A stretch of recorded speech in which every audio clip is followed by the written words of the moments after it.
everybody? Welcome to the stream. I'm Brea Thorne. How you doing? Hope everybody's doing well and you had a solid start to the week. Thanks for making me a part of it. I appreciate that. Even if you're watching this VOD later on, which apparently some people do that on YouTube, which is pretty cool. I guess some people probably do it on Twitch. I don't know. I feel like the YouTube one's a little higher quality, so if you're gonna watch the VOD, I would suggest doing it there, but I'm not the boss of you.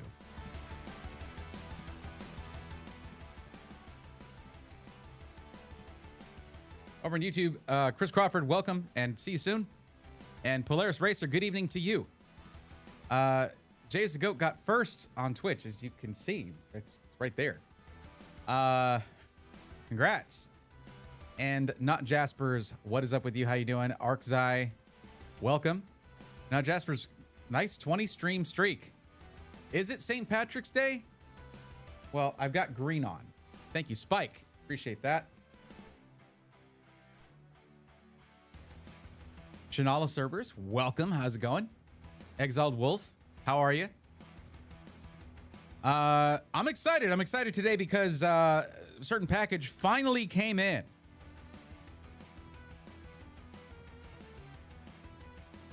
Exciting stuff. It had many things in it with plastic around them. Yes, this is the riveting content you came here for. Me talking about how things are packaged. No, that's I've got a lot. We'll go into it in a bit. We're not going to be ripping through all of it today. That's for sure. I need to make this last a little bit. Come on. Empire of Noise, welcome. How's it going?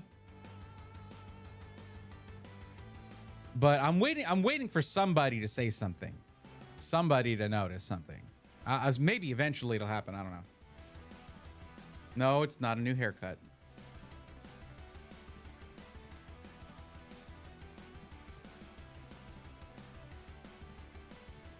Arkzai, no, that's not something you would visually notice. But yes, I did get those at tail end of last week. So I'm good now. I'm fine. Yes, much better off than I was. I've been trying to fix my sleep schedule. So the whole point of the meds that I take are to give me sort of a standard person's level of energy to sort of fight off the chronic fatigue syndrome.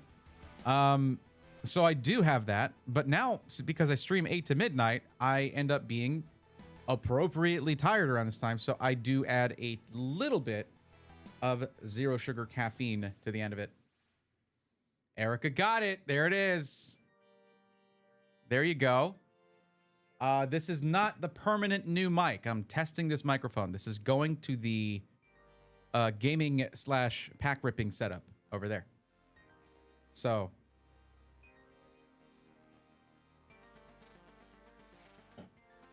that's good stuff.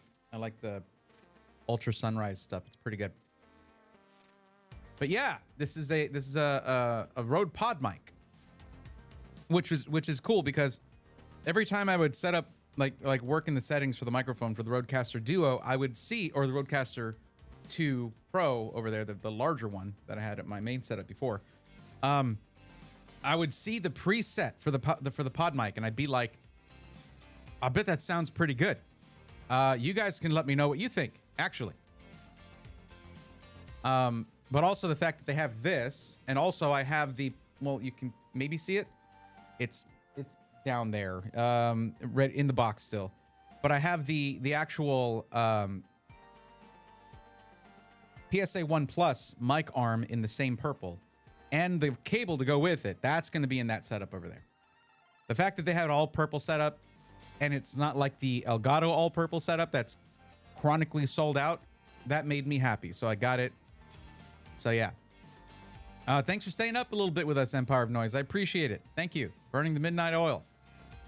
Sorry, I've been out of state, but last time I was here, you were out. No problem, Markside. Welcome back. Happy to have you back. Also, Erica Faye, I hope you've been well. How you been? Brubu, what's up? How's it going? Welcome. Thank you for the excellent job on tracking for the for the earlier race. What a hype race that was. I felt so weird in the Yap Rando afterwards because I'm used to leading the conversation with those and giving leading questions and sort of encouraging the runners to talk more, because not all of them are really wanting to talk all the time. They're gamers, like they're runners. They just want to. They took up streaming because like they have to stream to compete, to be qualified to compete, just so that we have that as part of the whatever. Anyways. But whenever Eddie or Oates or Emmett or any of those guys are involved, it's a yap fest. I'm just able to sit back and just be like, let me interject a question here now and then or whatever, and then we open up the Yap Rando and close it out, and like that's it. It was fun. It's too bad because I don't really get many chances to talk to Eddie, so that would have been fun to have a conversation with him. But you know, it's whatever. That's why I really liked doing comms with Oates that time. It was really, really cool.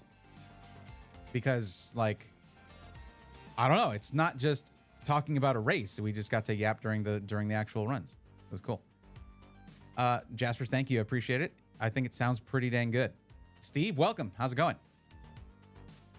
Been good. Same old, different day. Fair. Very fair.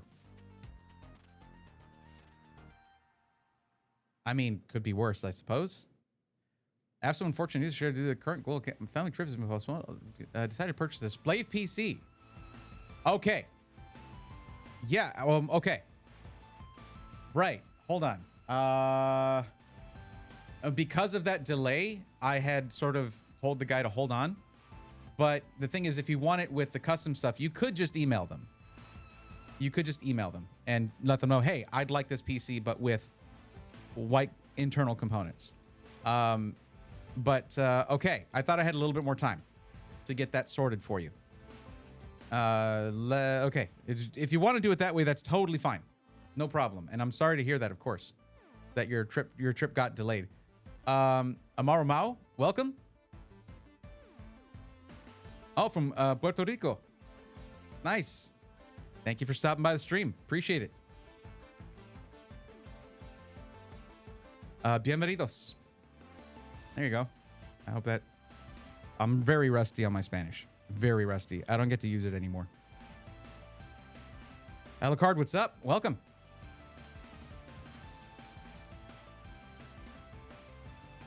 I guess wait. Okay. I just... One day is all I'm asking, Arcsite, and I will get it to where... Because I want to get...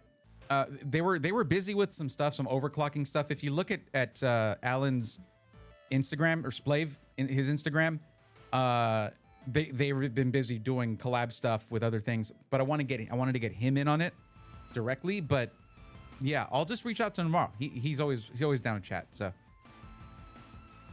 we'll pull my coolest card yet. Opened a Surging Sparks ETB. Got the gold Pikachu. Sick. Natty, welcome.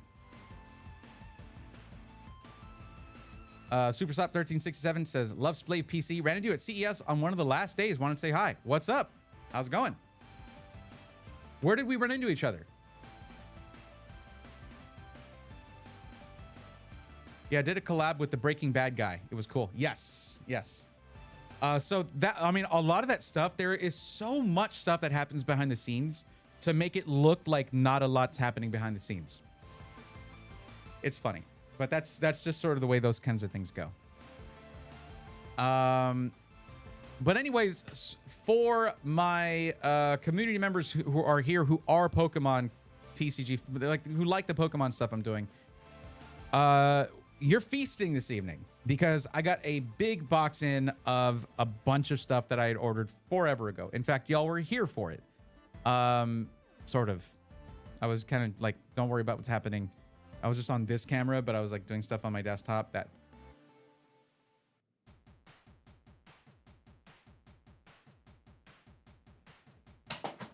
Oops. Volume 4. Stuff like that. We'll get into it. Going good. Have some stream delay, but was leaving the Bits Power suite. Ah, got you. Okay. Got it. Okay. Well, welcome to the stream. The stream basically during CES was when things were sort of in motion. Well, actually before that, about a month before that, things have been in motion to sort of have things change on how the stream functions, basically. It used to just be about helping people with PCs, but you hang out, you'll notice not as many people are. I still advertise it as such. On Twitch, I'm still under science and technology, and on YouTube, it's still PC Matchmaking. But I have the and Pokemon there because that has slowed to a crawl. Most people kind of have the impression they can't buy a PC right now. And without me putting out consistent content on that, which will help and bring more people back for that purpose, it's just, we'll just be sitting here. I'll be just either whining about the industry and how messed up the market is, or we can just have some fun ripping some Pokemon packs. You can tell what I chose to do for the new. I'm doing a second channel that's going to be focused on that, and we've just been gathering footage to make into videos and shorts on there. So yeah. So here's the thing: when the industry zigs, I gotta zag, man. I gotta keep doing this. I gotta keep doing something to stay sane, keep you guys having fun around here. Like, we gotta have fun with something.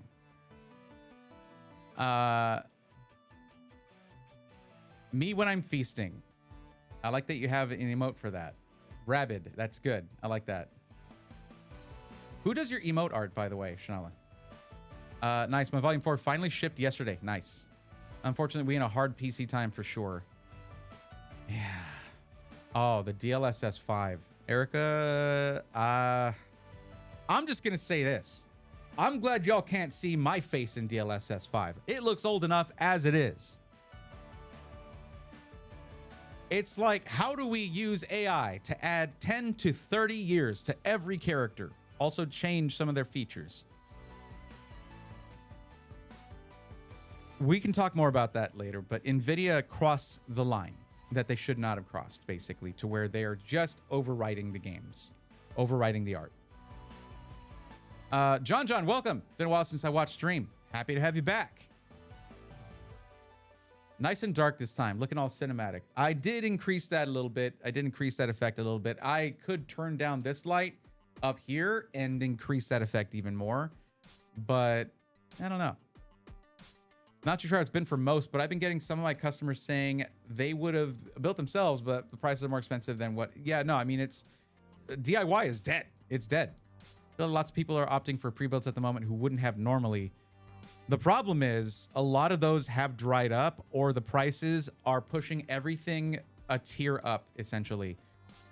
What was a budget PC is now priced as a mid-tier PC. What was a mid-tier PC price is priced as a high-end PC. And then high-end PCs are now ultra or boutique PCs in terms of pricing. It's really bad. Talking about Pokemon, have you looked at your missing Pokemon list? I have. Altaria, Igglybuff, Turtwig. I think I've gotten a Turtwig. I have gotten a Turtwig. I'm way behind on entering Pokemon into the list, so. I got emotes from a bunch of different artists. I'll let you know the artists of that one. Oh, no, it's okay. Not that one specifically, but like, I just don't have any leads on what are some. The thing is, I actually want some art done for maybe the shorts and stuff, like graphics and things, like drawing though, like actual, like, you know, not me doing graphic design. I can do graphic design. Graphic design, something I enjoy, but actual art. And also, just my girlfriend works way too much these days for me to have her do any of it. She already created our favorite illumination enthusiastic bee back there. It was not a great way to say that, but that's enough for me. DLS5 be like, who needs stylization? Who needs artistic intent? I got emotes from a bunch of different. Okay, right. It looks amazing compared to normal. Nice. I might be buying an OLED soon. Not a bad time for that. Better to put money into that instead of RAM, that's for sure. Also, new mic. You got it. Yep. This is not the permanent one. I did order. I finally bit the bullet, and I'm still going with a Shure mic for my primary right here. And I did do one of those customized SM7 DBs from Colorware. It just takes a couple weeks for them to make it and paint it and stuff. So 7 stream streak. Thank you, Panther. Appreciate it. Oh, for sure. I'll send you a list of them. Nice. What I'm looking for is pixel art. I need it for 2 things. I want pixel art to make things like something that's like a Pokemon looking character of me, a caricature of me, but in Pokemon style, Pokemon anime style, right? Or game style. And just things like that for like overlays.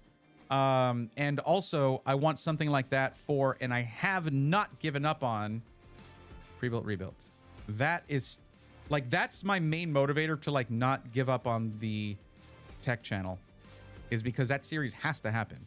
It has to. I've been trying to make it happen for 2 years.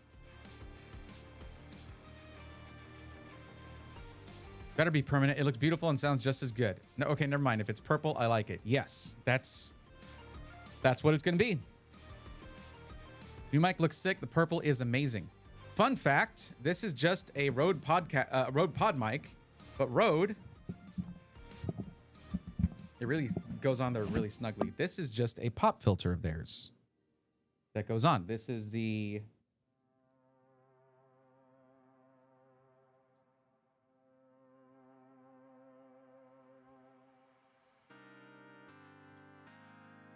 WS14. Sorry about the shaking hands. That's just what my hands do. WS14. It comes in multiple colors. It's not really super necessary. There is pop filtration in here, but I am tired of even the chance, like having the chance of plosives. I prefer zero plosives. Thank you.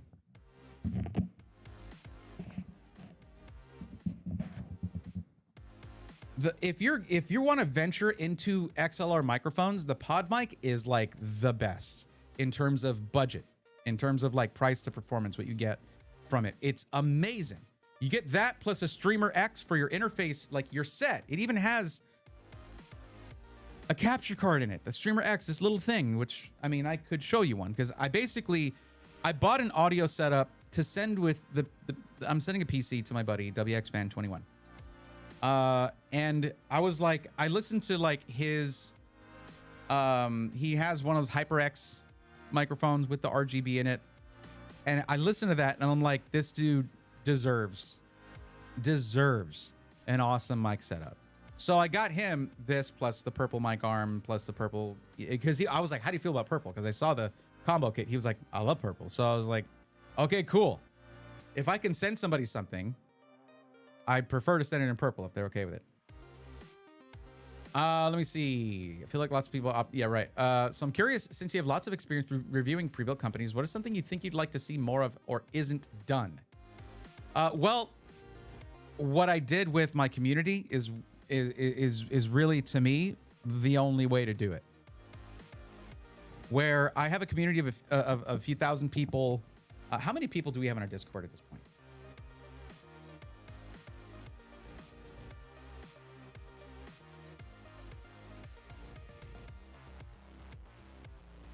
We have 4,000 actually people in Discord now.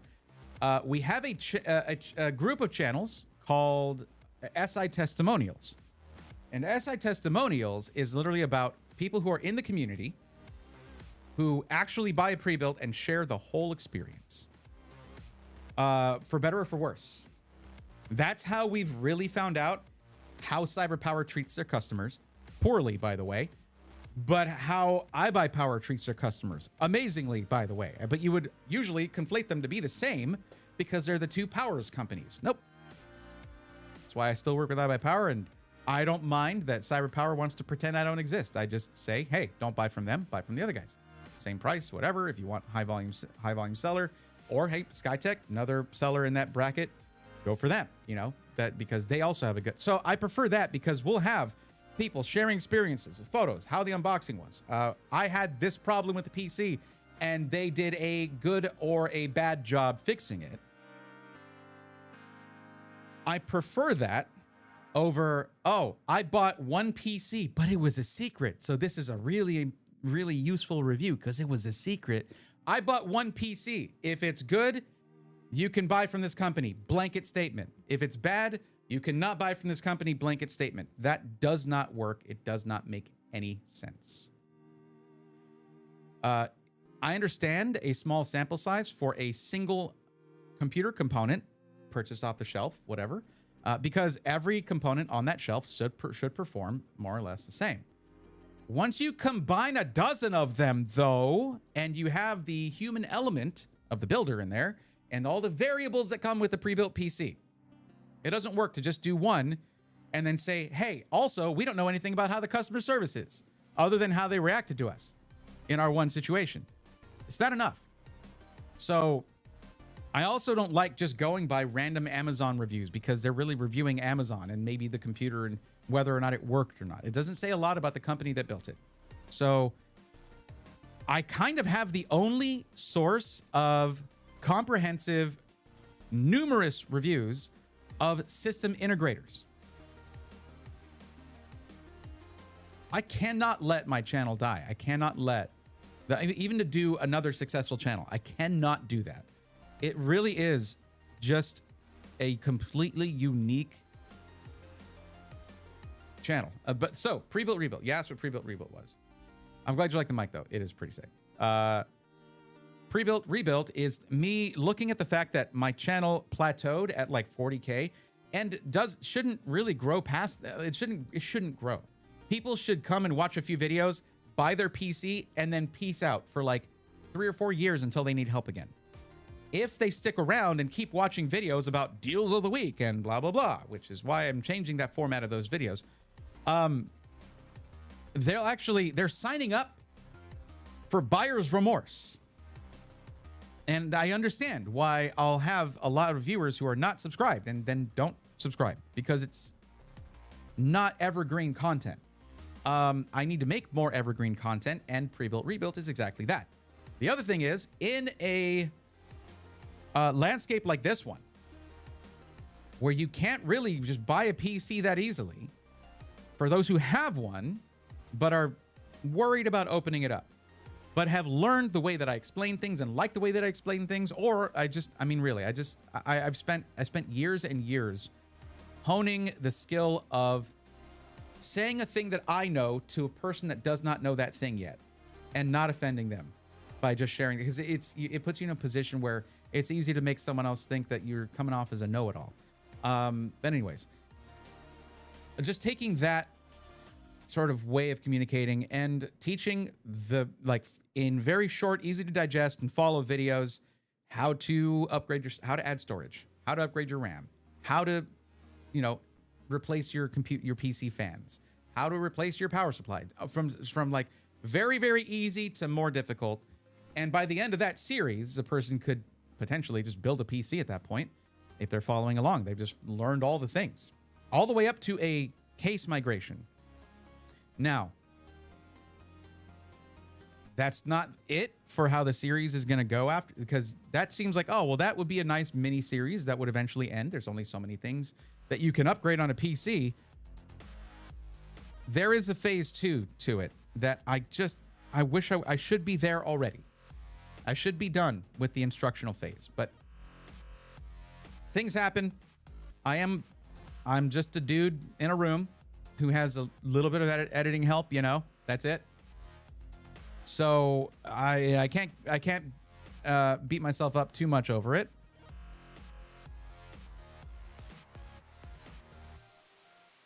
But that series has been an on and off effort, and I basically still have to start from scratch because it's just there have been issues here and there. That's how it goes. That's how it goes doing this as an independent person, Beautiful cover. Thank you. The pop filter that pops out. I guess it kind of does. Rebuilt Rebuilt was one of the big reasons I went with Starforge. Yeah, and honestly, that was still a good decision. Like, still really good. Where did this ad break come from? Twitch, what are you doing? It didn't even tell me. Stream looks much darker. Did you forget to turn on lights? No.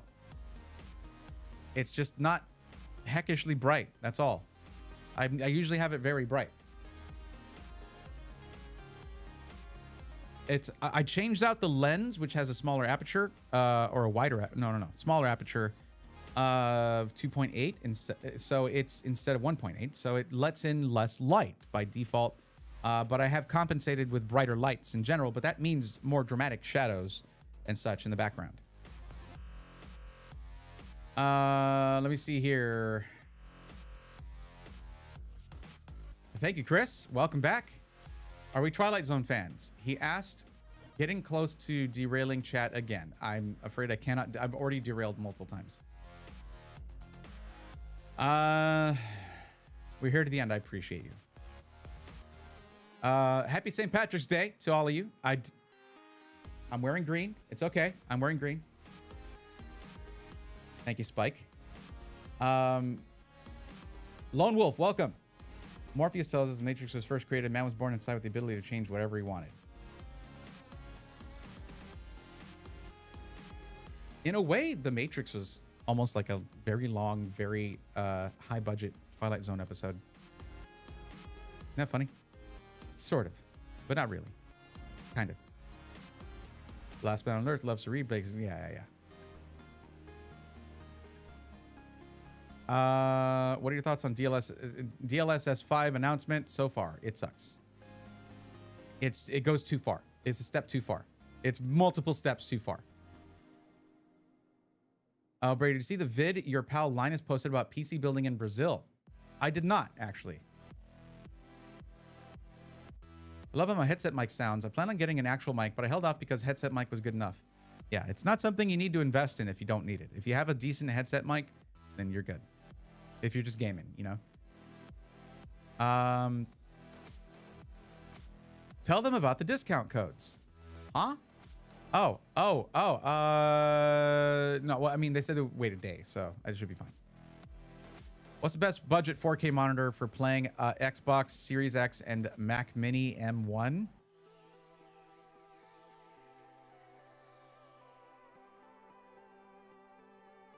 I'm not a monitor guy, really, but just look at rtings.com.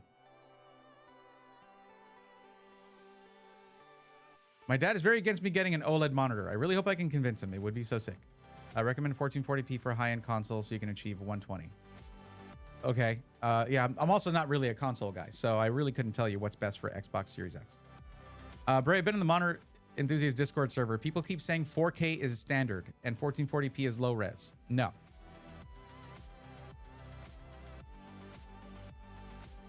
And also, like, okay, Peckish, here's the thing. If someone tells you that someone such and such is the standard, but they don't say the standard for what use case, they can't be right because they're not telling the whole story. If it's someone who's like, for AAA gaming, or for video editing, or for content creation, or for what, yada yada. If they're not giving that, they can't be right because they're not telling you the whole story. If they're talking about for gaming, they're incorrect. What is becoming the standard is 1440p. If you look at the new adoption for newer gamers, it's 1440p that's growing the fastest. 1080p will, I mean, outpace everything for a long time because it's still acceptable for most people and it's way cheaper. But yeah, I don't know. Those are elitists, are what you're talking about there. That's an elitist. Bray, you missed my theory about the Matrix / Twilight Zone. There was a lot there, so now 480p is our target. I like a nice 720. I mean, that's what the restreams are for the Map Rando tournament. I wish it wasn't the case because it doesn't look great when they post the videos on YouTube, but what are you gonna do? You know, it's really cool that for the Map Rando tournament, there are, 126 races, and every one of them has been restreamed on the Speed Gaming Network. And I got to do comms for a lot of them, and that was super cool.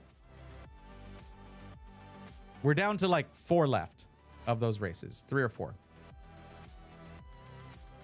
Not gonna lie, 720p looks fine. Peckish, if you're on that, again, it's context. If you're talking about that on a 32-inch monitor, it does not. But if you're talking about it on your smartphone, yeah, it probably does look fine. It's about pixel density. Pixel density is the balancing point, right? 1440p looks amazing in 27-inch. Once you go up to 32, it starts to lose pixel density. So it doesn't look as good. There's a reason there are not 4K 24-inch gaming monitors. It goes to like 27. I mean, I guess there could be those out there. I don't know. Anthony from It's a Good Life. He was the one. There were multiples. That's true. Thank you for giving me the TLDR. I appreciate it. Yeah, 1440p and 32-inch looks about the same as 1080p in 27-inch is what I would say. 24-inch for 1080p is like perfect. 1080p 27-inch, if it's a side monitor, like in vertical or something, or just anything, not your core monitor, it's fine. Are you calling my pixels fat? I don't know. Would they like that? I don't know. Would they not like? They're pixels, sure. No, there's dense. They're just dense. It's a little slow on the uptake, Shanala. Well, in terms of pixel density, 1080p 24 inches like 89 ppi, but 1440p 32 inches like 91. That is pretty close then. I don't have the numbers in front of me or a calculator for same. Well, I'm sitting here with a 19-inch 720 for my side monitor. I got it for free, so I can't complain. That's a great side monitor, depending on what you on the use case for it, right? Like if it's just for like chat, I have a like 15-inch portable monitor that I was able to get like a cheese plate on because it had vase. It's a VESA-mounted cheese plate, and what a cheese plate is, it's like a camera equipment thing, and then I have it on an arm off my end. But it's really cool, because I have that for my monitoring of the stream. That I see what you see right here, right? But also when I'm doing comms or anything that's very like when I'm doing comms for like the map rando tournaments, I turn it vertical really quickly and I have it right next to my 32-inch monitor here, or 20. I have a 27-inch 4K right there. So I just put those next to each other, so I have chat right there and I have the game right in front of me. You know, it's very cool. I like that setup a lot.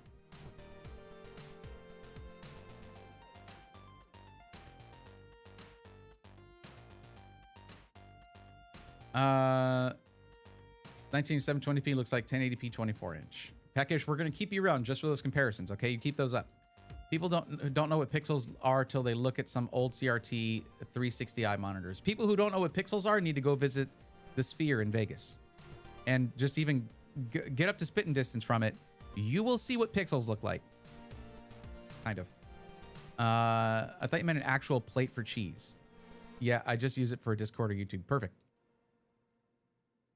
Okay, so let's talk about the stuff I got in that I ordered forever ago. It took a while. I don't know. Kel's Collectibles has some pretty good prices on certain things. If it's a smallish order, it's quicker. It's just it took them forever for this order. It feels like that's my feelings. It's not like what actually happened. It just felt like it took forever.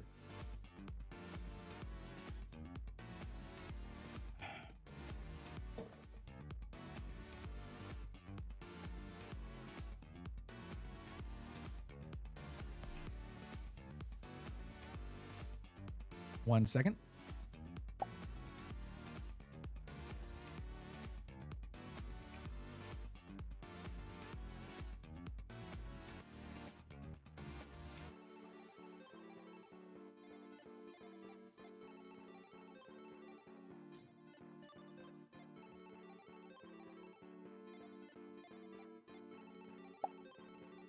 Hey, what are you doing? Over here, buddy. Thank you.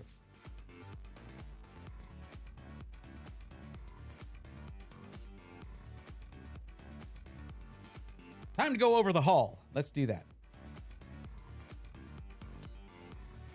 Welcome, Peter. How's it going? Welcome in. Happy to see you.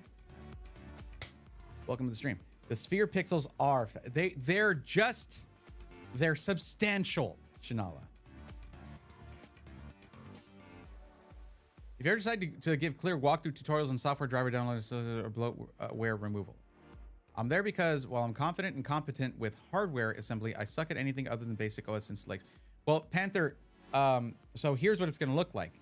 That's part of pre-built rebuilt. Like if I'm doing a video on how to swap out your GPU, it's going to include how to use DDU to completely clear out your graphics drivers and do a clean install. So where it's applicable, it will be there. Otherwise, it's just a long video with me clicking on install, uninstall, update, blah, blah, blah, right?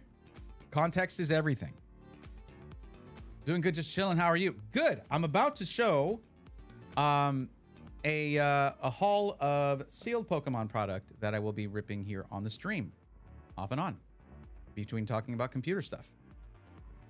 I just had a cross-country road trip with my brother from Florida to California, and we got to see the Sphere. That's a crazy trip. That is a long trip. I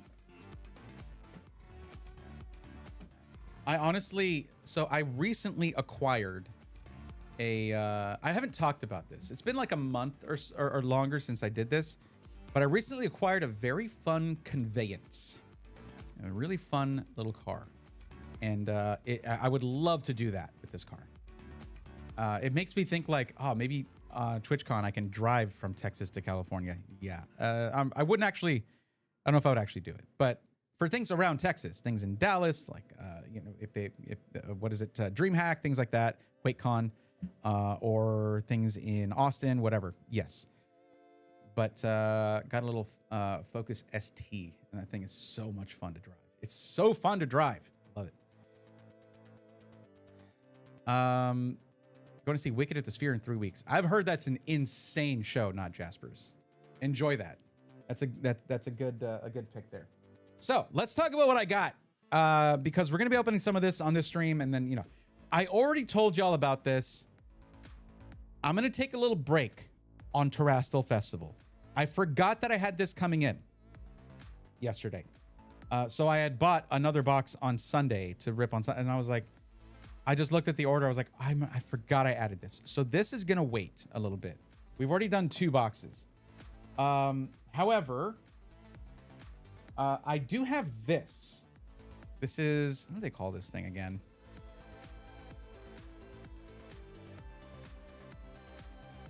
A Black Bolt and White Flare file set Victini promo. So this has 3 packs of Black Bolt and White Flare Japanese. And it has a really, really nice Victini promo in there, which, yes, that counts. That's way better than the standard Victini holo that I have right now. And there's like a file folder thing or a little binder thing in there, which, cool. I don't know. I'll put something in there. But I love getting these oddball boxes like this. This is some of my favorite stuff to open. Even though this is like the price of an ETB and only comes with 6 packs, it's still pretty sick. And also, these aren't like the 5 cards per pack packs. These are 7 cards per pack, which is still not as much as in English, but still cool stuff. I love Black Bolt and White Flare, even though White Flare is mean to me and Black Bolt is unfairly nice to me.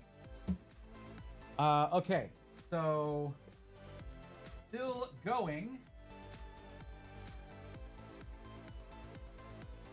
Y'all saw that on Kel's Collectibles, these booster boxes of Nihil Zero were like 38 bucks. And somebody in chat told me that, like they called my attention to that. I was like, oh my God, I'm going to get a couple more of those. Even though Perfect Order comes out on the next Monday, or at least, well, on the 26th or 27th, or maybe 27th, I think. Yeah. Right before the card show I'm going to in San Antonio, which is kind of cool. Even though it comes out, like Nihil Zero is still awesome. $38 a piece for Japanese Nihil Zero. This is the new set, Perfect Order, but in Japanese.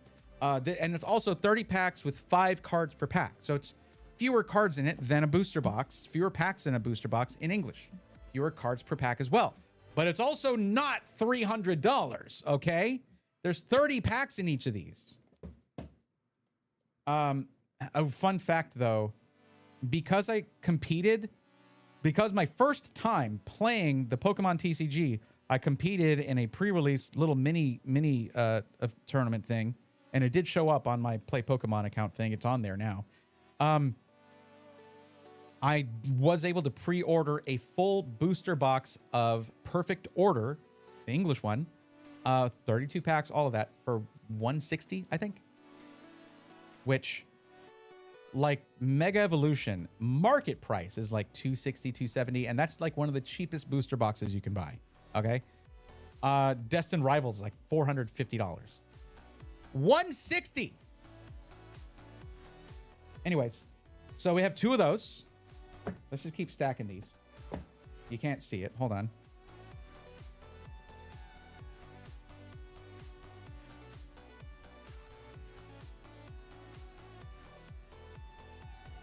that stacks, I guess. Here we go. We got this thing's too, it's not gonna, there, you can see it. Now, y'all remember Mega Mondays. You remember the tragic ending of that last booster box that I got. Where I got, like, you know, I'm chasing the Ivysaur and Venusaur Illustration Rare and SIR, respectively, to make that full set for Bulbasaur, Ivysaur, Venusaur for the matching cards. Well, I'm not going to get any more English booster boxes. It's like $250, $260, I'm not, or like almost $300. This is the same. Although it's broken up into like 2 different sets, right? So this is like the Lucario side, and the other one's like the Gardevoir side of it, right? So that narrows it down in terms of what hits you can get. And the Ivysaur and Venusaur are supposed to be in this half of the set. It narrows it down. I think it's a guaranteed SIR in each one. We will see. There are going to be multiple illustration rares or art rares, as they call them. And these are way, way cheaper. I could buy 6 of these for the same price as a standard booster box of Mega Evolution base set. So yeah, the Japanese products, man, it's so good. It's, if you're like, I'm in a position where I do not want to break the bank, but I want a lot of stuff to rip. Japanese, or here's the other option. You've seen me open Gem Pack Volume 1, 2, 3, and what just came out recently in the Chinese market, Gem Pack Volume 4. And to honor the fact that this is Volume 4, I got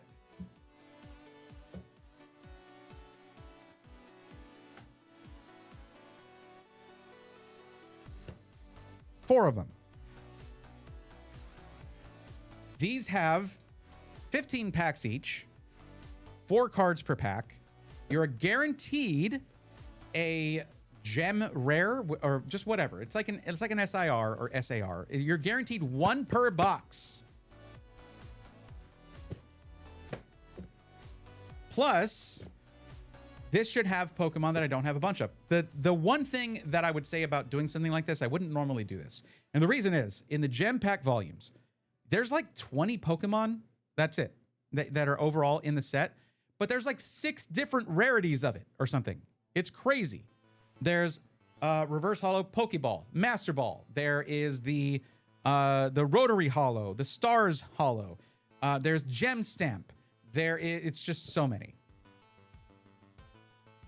But yeah, this is just so inexpensive compared to trying to open English. So we're going to be looking at a lot of stuff in Chinese and Japanese during these openings. I also still have Clay Burst and also the one that is, what is it?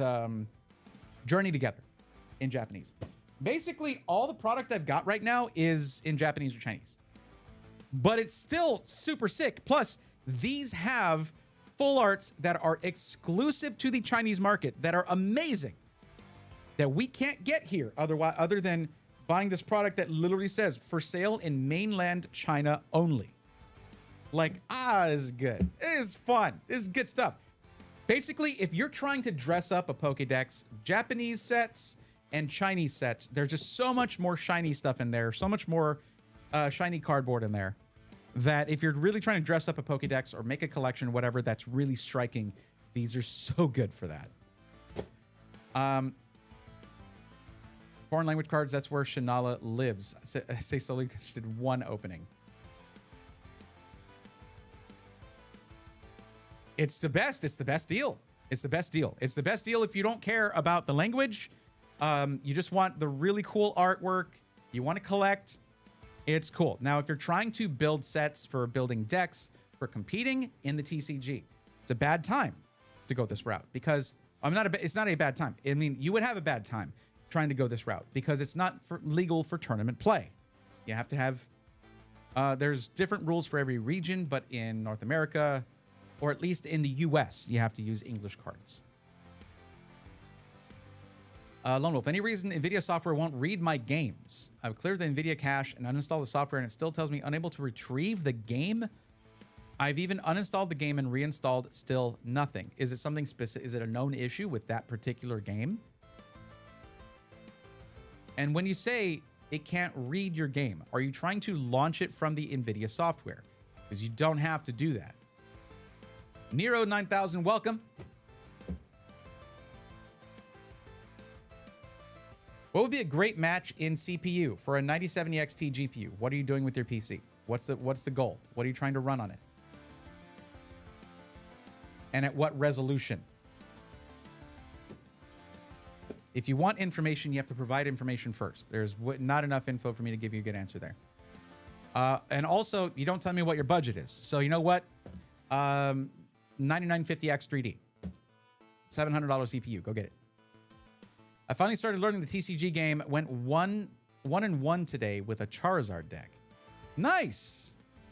I went 0-3. So you beat me. Elegant 87. Check this out. Here's a way I can actually really help you do the entire parts list from start to finish. Bam. Click that link, fill out the form. I don't have anybody that I know of. I'm actually check that before I say anything. Let me check if anyone's waiting in line.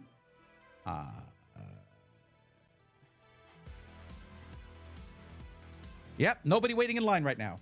Who is texting me a million times right now?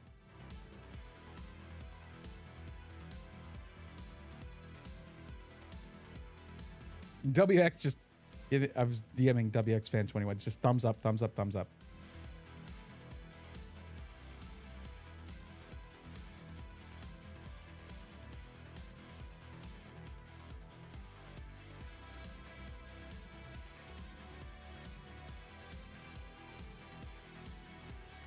I gotta say, as someone who really struggled to make the Super 55 really sound amazing, and it's a great microphone. Okay, it's a fantastic microphone. I didn't struggle, but I had to work a little bit and work some magic in the processing to make it sound like this was just one click. This was literally just going into the Rodecaster Duo and saying, "Yeah, it's a pod mic." It sounds so good. I'm using the preset for what? Yeah, I'm using the broadcast preset. Now, if I switch to Podcast Studio, it sounds a little bit different. But it's not really a huge difference. But no, it just makes it, it gives it more punch. It sounds really good. And this is not an expensive microphone. You can get a pod mic for like $100. This one, though, is a little different because for this one, I did get the one that is USB, so I can take it traveling with me if I need to do any voiceover. You can literally hook this up to your phone and record into your phone if you're trying to do voiceover stuff. It's really, really cool. Of course, your phone probably doesn't record in 32-bit float, so maybe don't do that, but hey. Let me see here. Where am I? They did. I read Chanela's in the Discord. Okay, they did one opening. Thank you.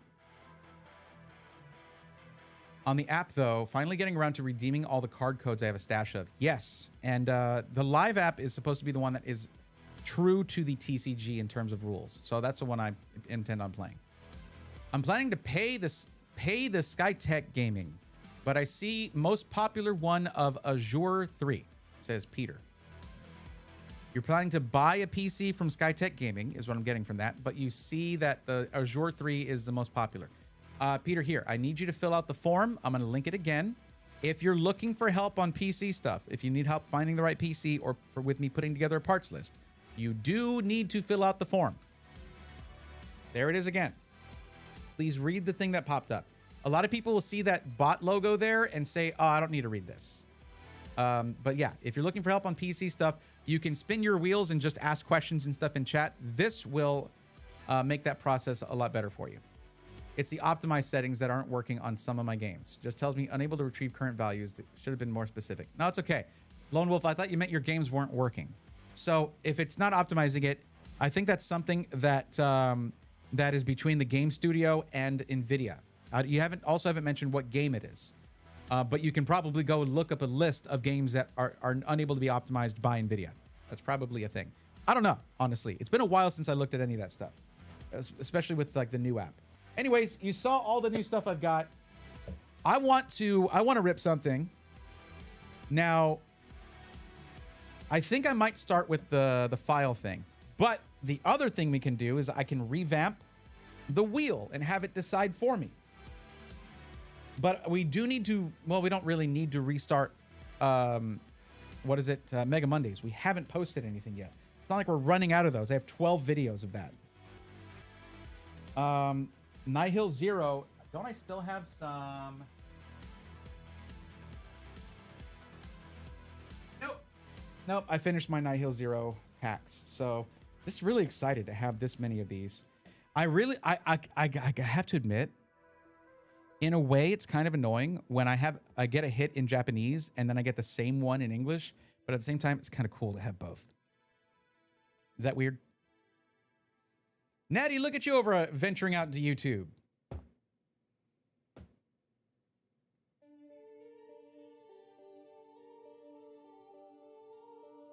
But yeah, Mega Mondays. So we could put this stuff on the wheel, but the thing is, I know I want to open this tonight. I thought I had ordered Ninja Spinner, and I thought that was available now, but I guess maybe I was wrong. I need to see. It might be on TCG Player that I ordered that. Let me go check it real quick. And if that's the case, it's not going to come out for a while. Or it's not going to arrive for a while. Because I saw it on Case Collectibles.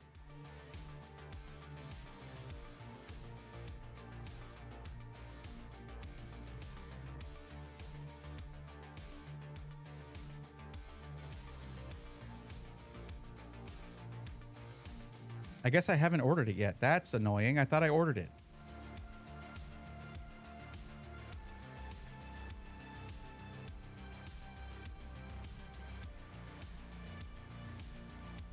Well, okay. I guess I'm getting that from Kel's Collectibles. I said Case Collectibles.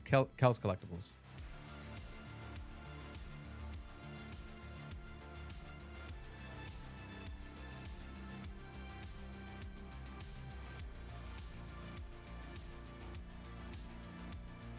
Yeah, released on March 13th in Japan. I thought I ordered some. What the heck?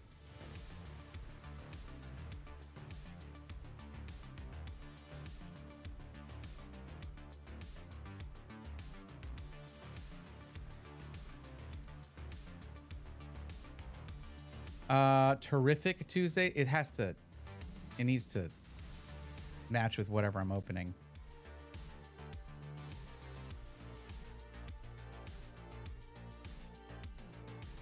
Okay, give me a second here.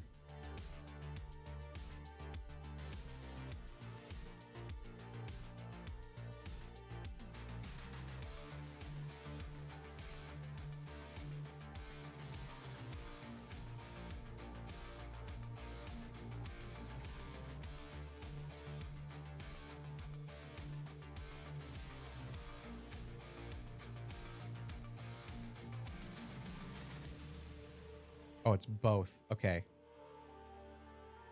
By the way, this one that's Mega Evolution base set, but half of it is called Mega Brave. The other one is Mega Symphonia, the one that features Gardevoir on it.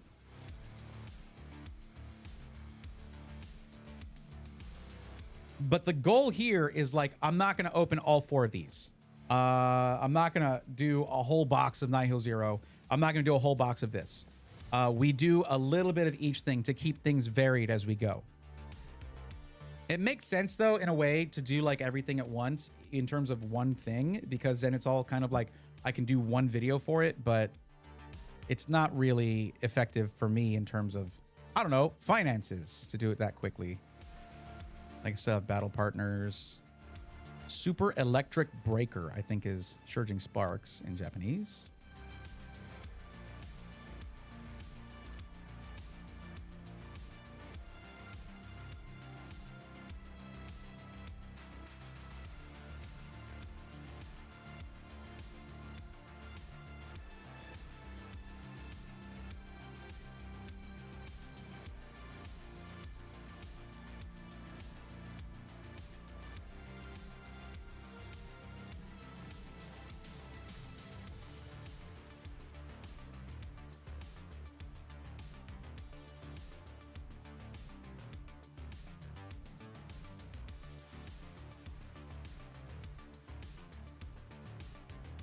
This is an interesting thing. I think we'll do that. We'll do one of those. 25 bucks is really nothing. I'm not showing this on screen, I know. Sorry.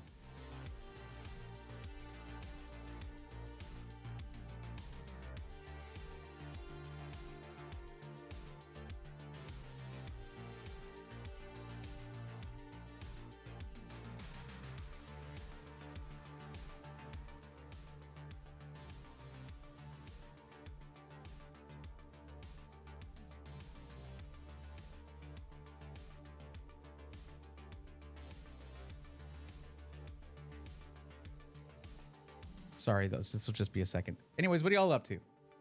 I got so used to drinking Coke Zero that drinking regular Coke tastes weird. Same. That's what I've got. Doesn't read Resident Evil 2 Remake either now for me. Wait, did I just do that twice? I didn't mean to do that twice. Oh, no, I didn't do it twice. Okay. I was under the impression my GPU is just outdated now. Well, it's a 3060. Still good, or do I need to get a new one soon? This is not really the best time for that. That would have been like mid last year. But yeah.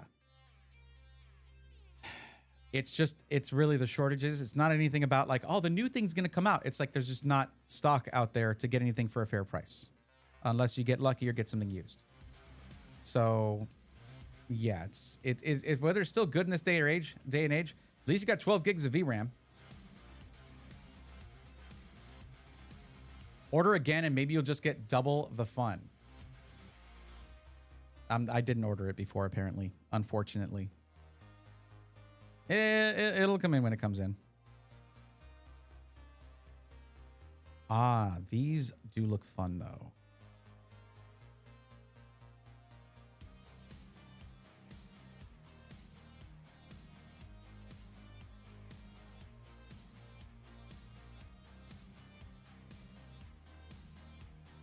Okay, well, we'll look through this. I'll show this. Phantasmal Flames booster box for $279 is not bad, but I've already done a whole booster box of that, and it didn't go great. This is the Mega Evolution booster box, right? So let me show you what I did. This is the enhanced one. I got this one before. It's $350. Basically, 50 bucks for a Bulbasaur card. Let that sink in for how annoying it was that I pulled the Bulbasaur out of that booster box. Okay? Because that means I have 3 of them. Okay, but let's see. $300 for the one without the promo card, right? Each box of just Mega Brave, which is not as many cards as a full English booster box, just 104. And guaranteed, I think you're guaranteed one SAR, which is very good. That's fine. That's way cheaper. So anyways, that's where I'm at with that. But I was looking at these. These look pretty cool. But these are expensive, so I'm not doing that. But the pin collection, wait, is that just 3 packs? Are you kidding me? Oh no, it's 5. I guess it's 5 packs for $70. Then get out of here. No. My goodness, it's rough. $136 for a booster box. I'm sorry, ETB rather, for an ETB. It's bad. This is why I'm like, English product, fine. I have enough. I'm getting that one booster box of Perfect Order for $160. Like I'm gonna be good on English cards for a little while. I'm good. I'm fine. Plus, going to the card show on the 28th. So the only thing I'm really trying to pick up is just Ninja Spinner. So that's what I'm gonna do. Ignore that 4. I'm gonna remove a couple things.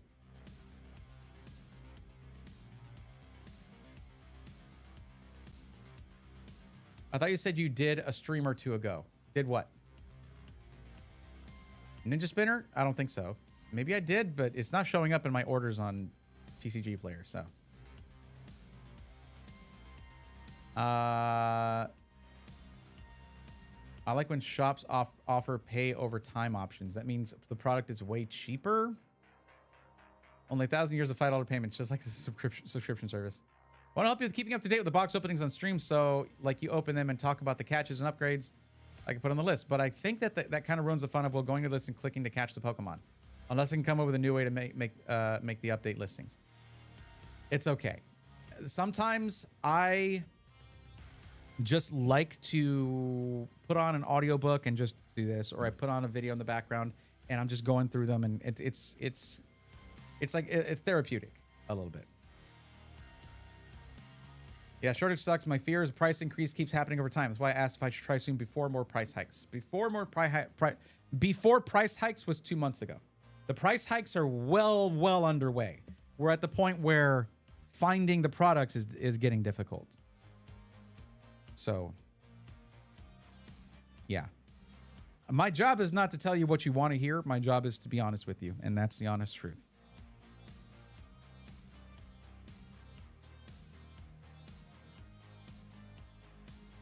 Can you tell me unemployed friend on a Tuesday? And today is Tuesday. So tomorrow you're going to work? Is that what you're saying?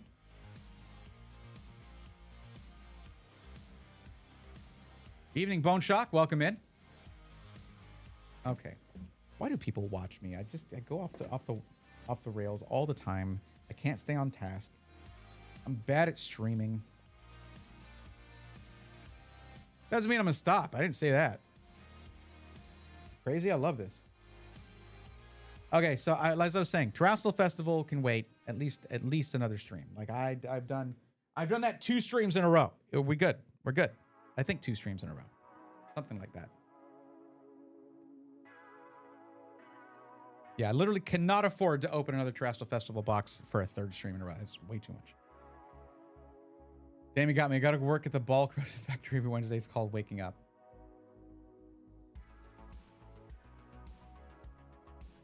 Is it? Is that like a Portuguese thing or a Brazil thing?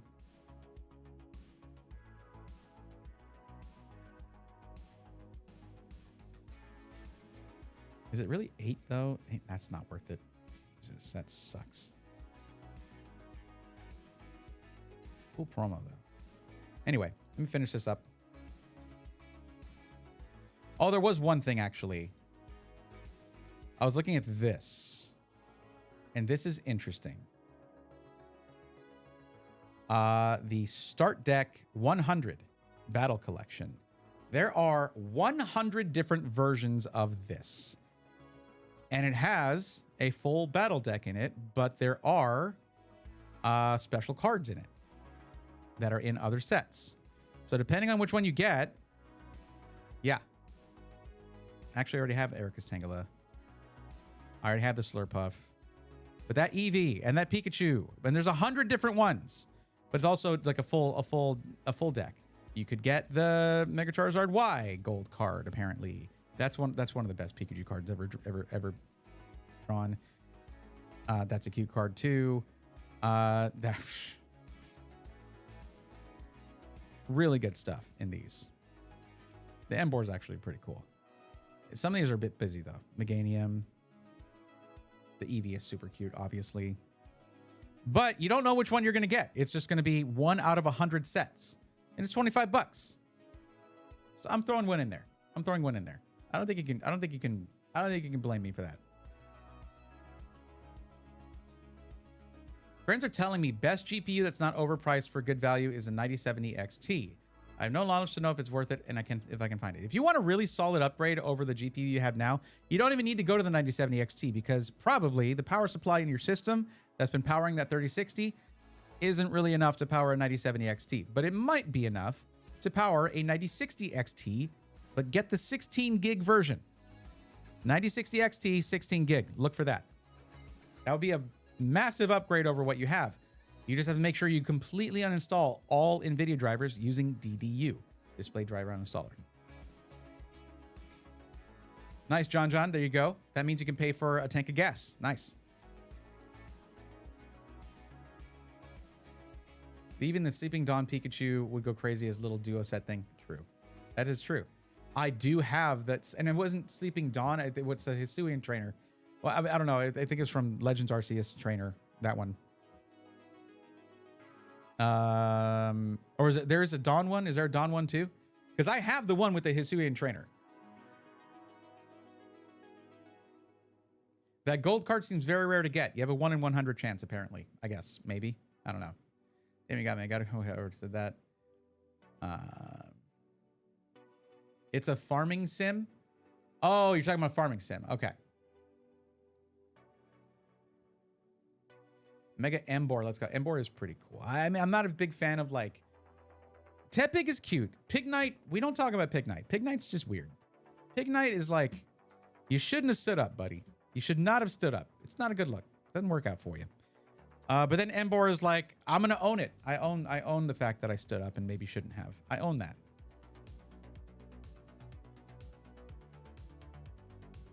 So I have no idea the difference between the Hisuian trainer and Dawn. They look so similar to me. That's true.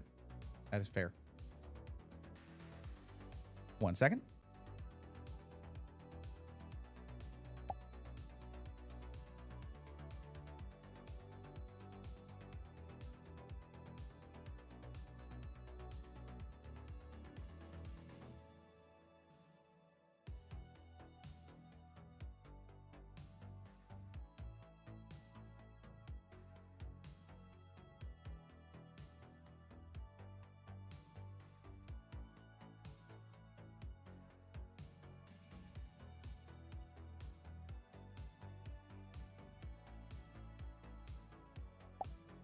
Okay. Oh, one cool thing. I guess maybe it's because I had a pretty big order from this before. But they sent it with a pack of the Gem Pack Volume 4. And here's what we got. Now, I had... Why do you keep doing that?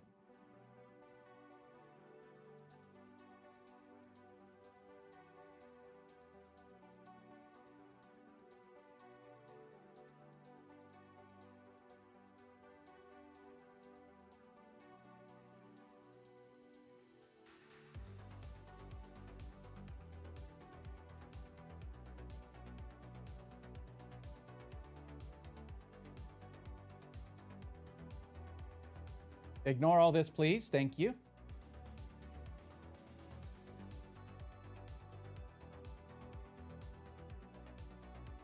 There we go.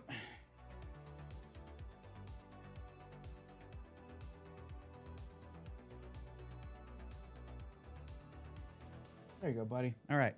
Neat. Yeah, so Pokeball, Helioptile, Minccino, and we got the well, the thing is I gave this to Ari to open, and she got like a Gem Stars Cutie Fly and was like, I'm keeping this. I was like, there you go. I was like, they're all yours. And she was like, no, you can have these. So we have a Gem Stamp Charge-a-Bug, which is probably a huge upgrade for my Charge-a-Bug, if indeed I have a Charge-a-Bug, which I'm checking now.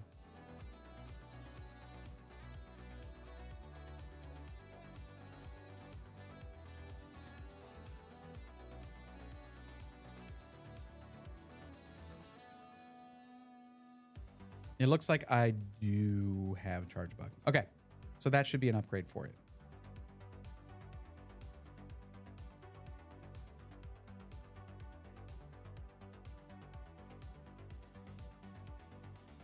Yes, it's just a common. This is a massive upgrade for Charge-a-Bug. All right, so that's cool. But yeah, we opened it off. It was just for my girlfriend to open, but I'm gonna count those. So, although I'm probably gonna get multiple. That's the way that these boxes work. That's the way these work. Is that you're gonna get multiple of the same Pokemon, of just all these different rarities. That's how that's gonna go. But I think we're gonna do this first.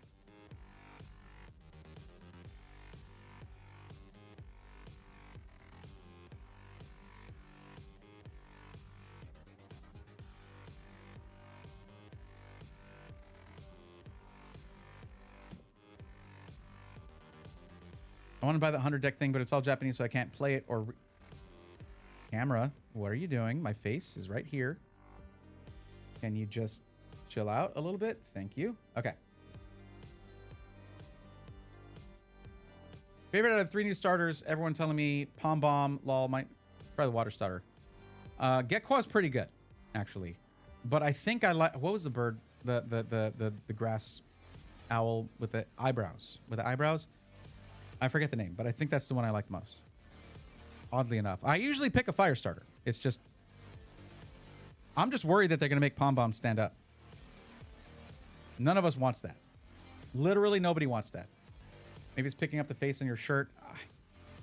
I don't know. DJI needs to figure that out then, because this one's a little bit more obvious.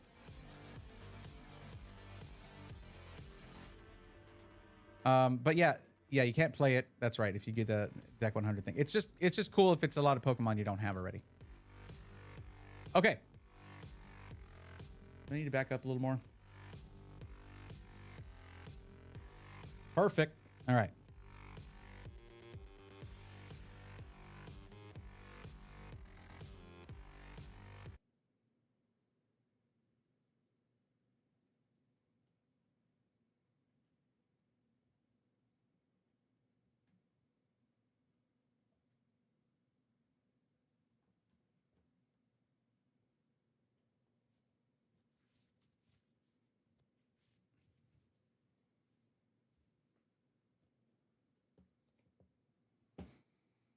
Okay, what are they? I keep bringing this up because okay. Black Bolt and White Flare file set Victini promo. Got it. Okay.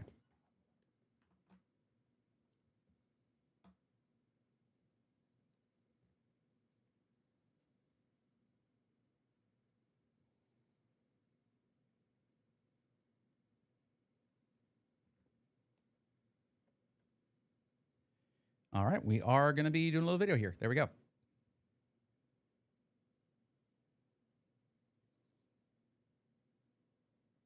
Unless you're brand new here, you know that I love ripping Pokemon packs. And also, I really like opening interesting collections and boxes, like this set, that set, premium collection, whatever, just because of the cool stuff you can get with it. So when I saw this Japanese Black Bolt and White Flare file set Victini promo, first off, I knew I don't have a very good Victini card. It's just like a regular holo. And this right here, that counts for catching it for the Pokedex. Okay, I'm counting that. But also 6 packs of Japanese Black Bolt and White Flare. Well, 3 of Black Bolt, 3 of White Flare. So that's pretty cool to me. Plus, there's like a little binder thing in here. So I really love opening the oddball things like this. So we're gonna go ahead and rip this and see what we get out of these packs, and also what comes with this box.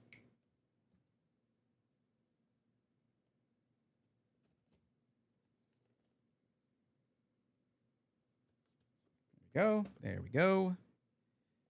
And there we go. All right.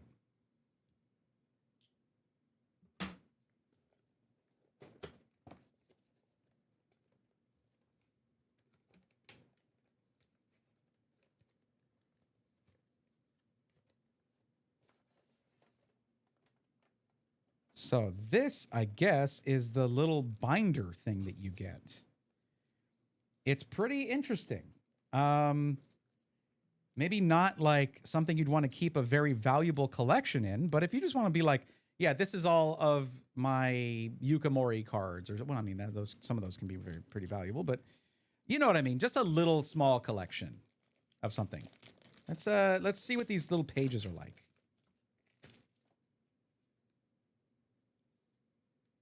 Okay, I mean, that's kind of cool. It's side loading, but like horizontal, vertical thing, whatever. That's interesting. Interesting little binder. Doesn't really close and protect your cards, so keep that in mind. But here we go. This is our Victini promo card. There's our Victini promo card. It is really cute. I'm gonna be happy to. I'm happy to add this to the Pokédex. It's not the red Victini. Okay, I don't know that I'm ever getting the red Victini. Unlikely, very unlikely. But that's because, for one thing, I can't rip Black Bolt anymore because I already got the Black Zekrom, and White Flare is not very kind to me. So I don't like ripping White Flare. So, well, let's just see what this has in it. I guess I can give it another shot. Okay.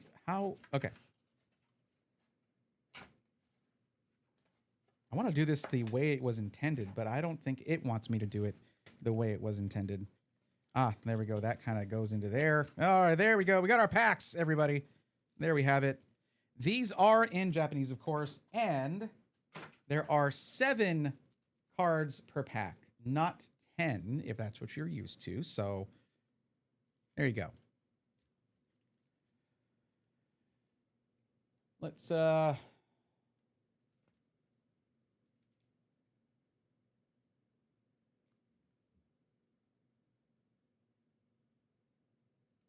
Okay, there we go. There are 3 White Flare and 3 Black Bolt packs. We're going to do Black Bolt first because White Flare is where, I would like to get the White Reshiram at some point. It's unlikely, but, still would like that. 6 chances for Red Victini. That's true. Or the all-white Reshiram, which would be cool.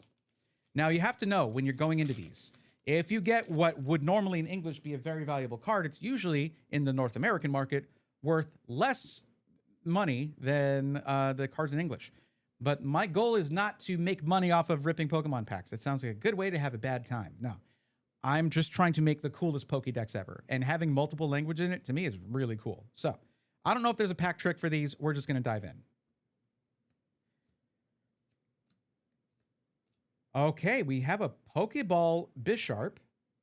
That's pretty sick. Okay. Excadrill EX. Electric.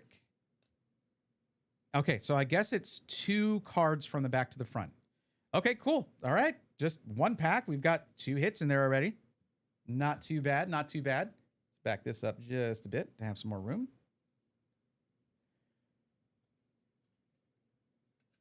Because I have opened a decent amount of Black Bolt and White Flare, I have most of these commons and uncommons already. So there's not going to be that many new Pokemon caught. And that's okay. Really, it's just I wanted to see what... I mean, there wasn't a lot of cool little surprises in this box. It was just kind of a different one than I had seen anywhere else. So I wanted to give it a shot. Okay, let's see what we get here. Okay. Okay. Dwebble. And we have a Pokeball. What is this little dude? With an E. How am I had it. I had it in my head.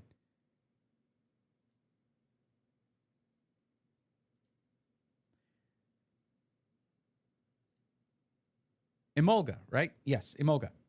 587. Emolga, yes. Pokeball Emolga. And a Chandelure Hollow. Kind of like the style of that. Sort of the matte on Chandelure and the hollow and everything else. But, that's pretty much a standard hollow. It's fine.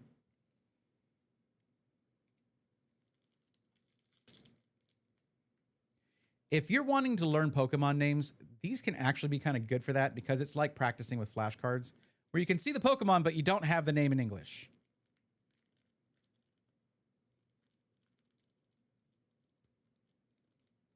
Sometimes I do not like opening Japanese packs merely for how well sealed they are.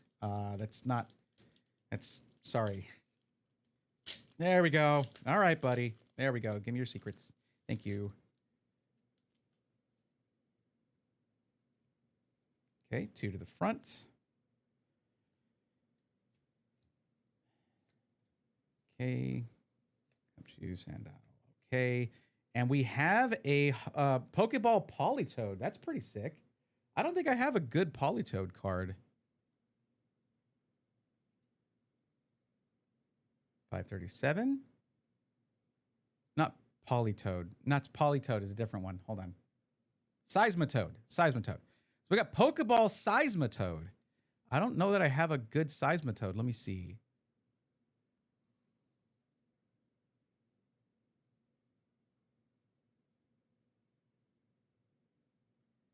No, I just have a common Seismitoad. That's a nice upgrade right there. And Beartic Hollow. Well, that's it for Black Bolt. Not a whole lot there, but now it's time to move on to White Flare, which maybe it wants to redeem itself. You know what? We're opening this one a second time, but we're opening it from the bottom. Sure. There we go. That's the way to do it.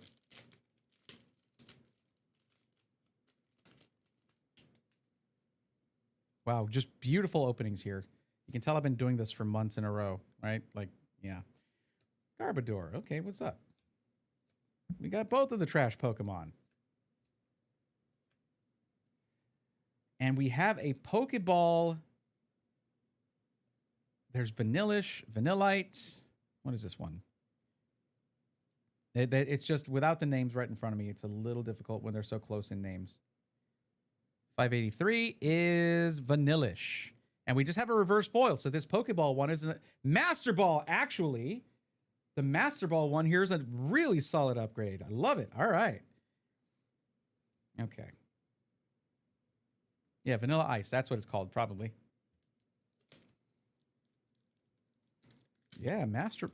That's pretty sick, actually. Master Ball Vanillish is pretty good.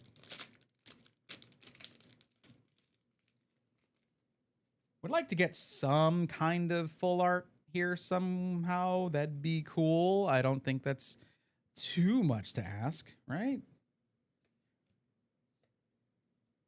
Okay, Clink. I see you. All right, Pat Rat. Okay. It seems like there's like a Pokeball type, like Pokeball or Master Ball in every one of these.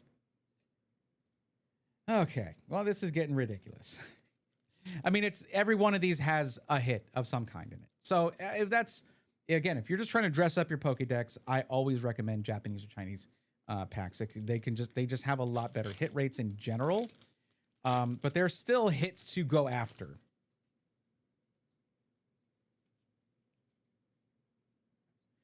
What's up, Hilda? Okay, got the Durant, Yukamori, Scrafty. Okay, all right, all right. I was just talking about you, Pig Knight.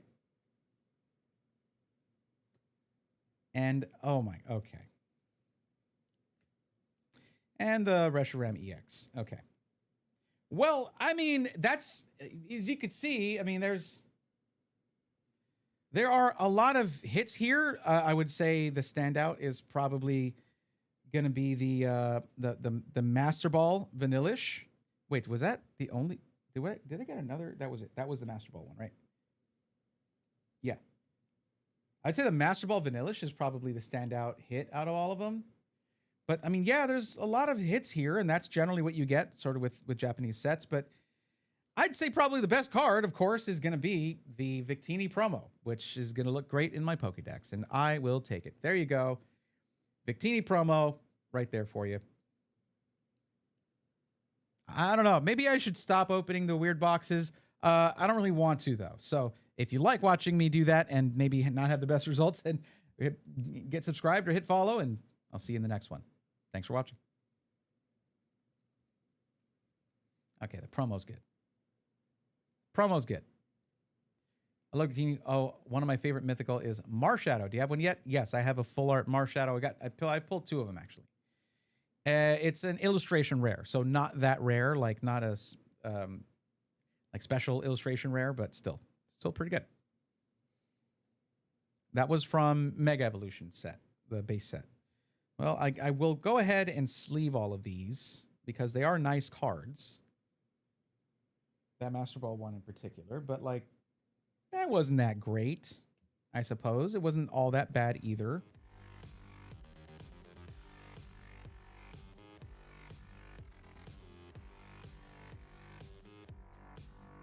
I have to say, at least I know I have content that's going to be coming out of this, so it softens the blow when I spend money on something and I don't get anything really crazy out of it.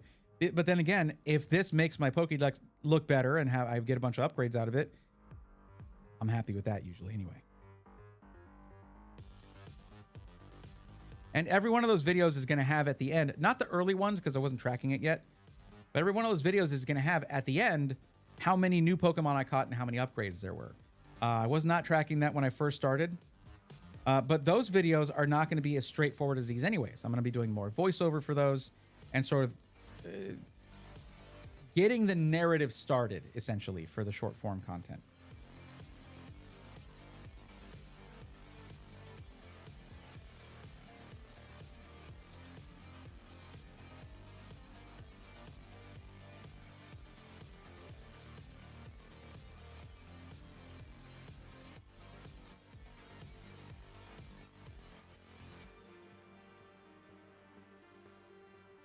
Here we get a little better look at it right there.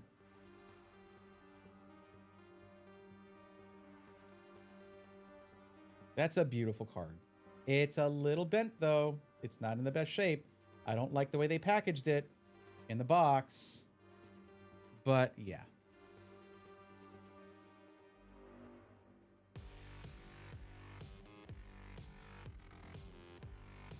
Put this in a book for a while, or they had like these presses you can put them in that you can put in like you can add a little humidity and that kind of stuff, and it can help. There's different things you can do. because there's no like damage to the edges or anything like that that I can see. In fact, the borders are pretty nice, but this is not something I would get graded anyway. I mean, if that's something you're concerned about. Yeah. Jeff, welcome. How's it going? See if anyone has filled out the form. Yes. Oh, okay. Well, unexpected conclusion to that right there, but we'll talk about it now that we're done with our little video.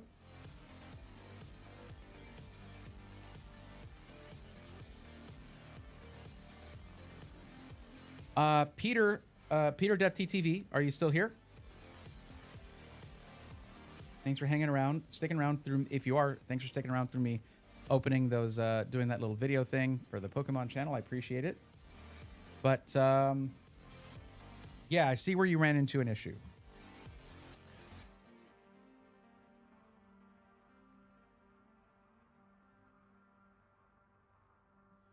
So there are specific things about the form that are there for a very good reason. Well, everything in the form is there for a very good reason. I've developed it over a period of like years of doing this. But the main thing is, if you're looking to buy more than a month from now, as it says, you should not submit this form yet. And if you do go to choose that option, you'll notice the way that I have this set up, it will then take you to the final section without allowing you to, without wasting your time and having you put in other information. Because if it's more than a month from now, any information that I give you could be absolutely useless by the time you're ready to make your purchase. Regardless of what I tell you, if you're like coming to me saying like, hey, I don't know what my budget should be, I can't tell you that. I can't tell you what your budget is allowed to be or what you should aim for. What your budget should be, however much you're comfortable spending or financing for a PC without negatively affecting your finances in general, right? If you're like, I don't know what to get, well, whatever I suggest to you could be overridden by some new generation of CPUs coming out, or a refresh, or just different things like that. Or as it is now, whatever I suggest to you, they could run out of stock of whatever memory I suggest or whatever storage I suggest because of the global shortages. So, in essence, it's not ideal for me to help you out with a good suggestion too early. It's within a month usually is what I'll do.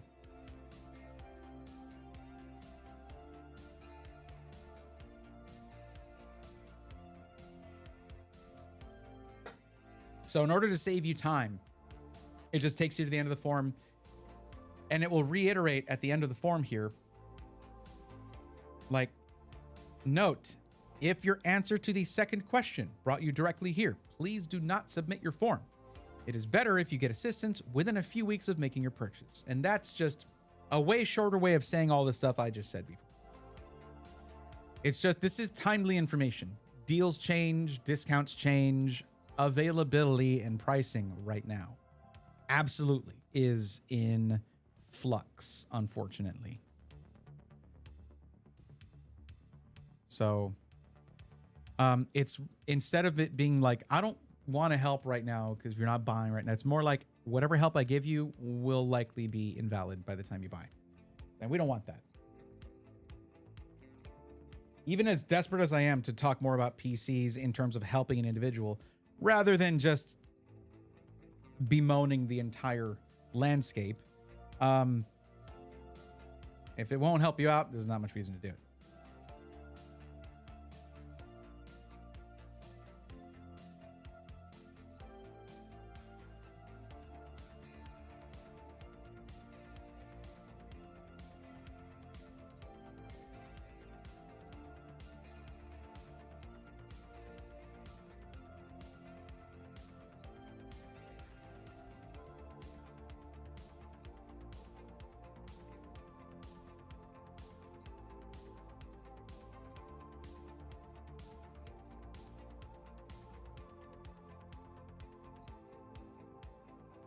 What is it? The 17th. My goodness, it's the 17th. What the heck? Oh my God.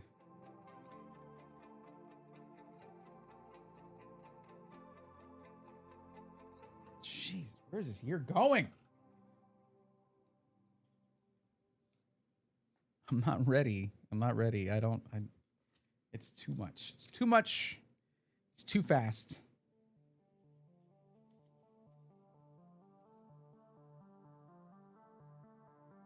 Card show next weekend. That is true. I need to get my, so I got a new IRL streaming device. This thing is, there's some that you can get that are like $2,500 or $3,000. Basically the IRL streaming backpacks that you'll see IRL streamers using, but this one's like custom made. This one's like custom made.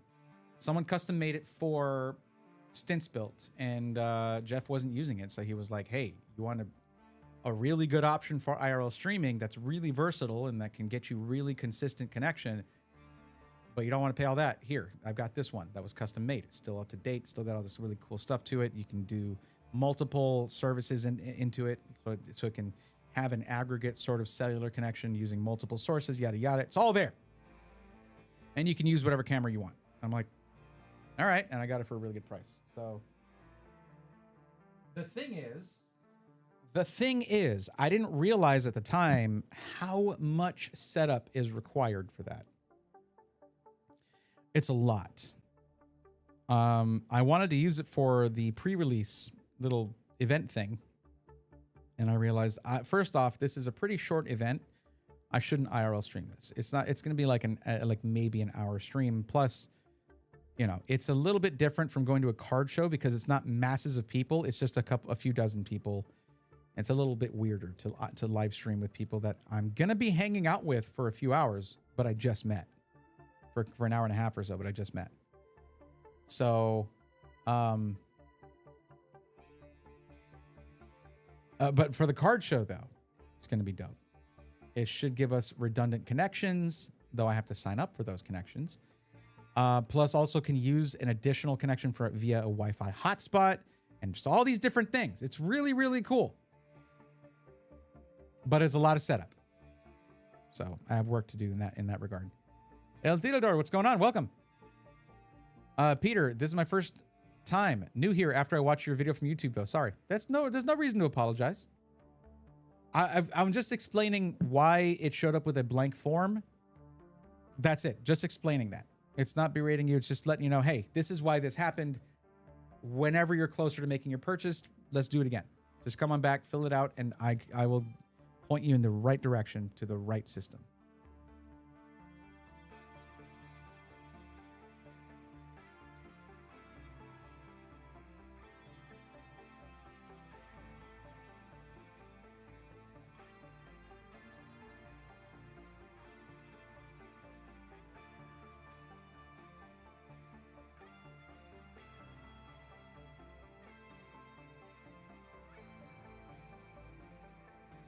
Okay, she knows I'm streaming. Why is she sending me all these memes? Okay, not that I mind. El Theodore, how you been? Welcome back.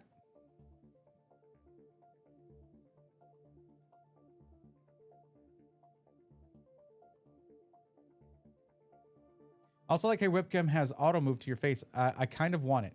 There's multiple solutions for that now, Peter. The one I'm using is a little overkill for if you're just streaming, right? But I use it when I'm doing content creation or IRL streaming out and about. It's the Osmo Pocket 3. I think it's like $500 for just the camera, but it does have that feature where it will it can face track and do all that stuff. But there are just webcams that do that.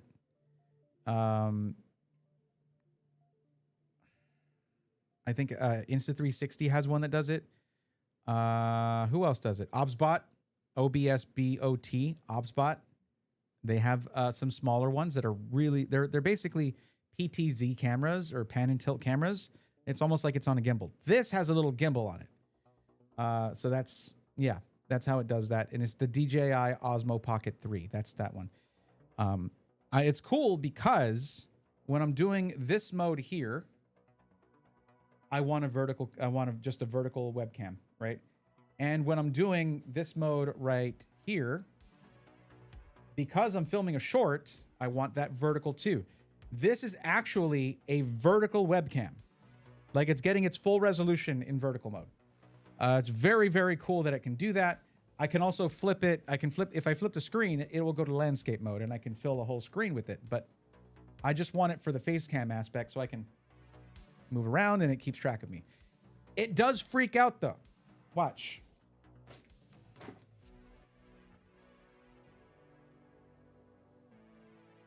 Yeah, look at the table. It's trying to find where I ran off to. So I just got to double click on the little. There we go. There should be a new version of it though coming out, like an Osmo Pocket 4 should be coming out in like late April or something. So good man, just working. I feel that. How goes in his PC streets? Terribly. They need to close the streets down. No. It's not been fun. It has not been fun. I'll tell you that. That camera right there. Okay.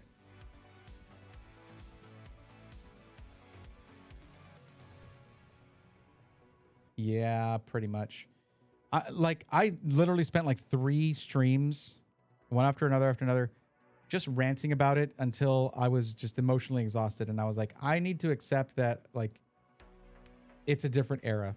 Like the age of me having literally people waiting to get help, so many people waiting to get help that I couldn't help them all in one stream, triple digit viewers for a PC matchmaking stream, all that kind of stuff. That time is gone and it might never return. And I need to be okay with that. But that's why I pivoted to doing Pokemon stuff for a secondary channel. And but I mean, I do that here because I'm not helping people out with PCs. Like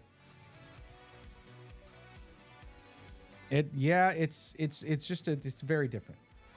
And it's okay to be anxious about change or like sort of like not wanting things to change, but that's not going to keep that change from happening.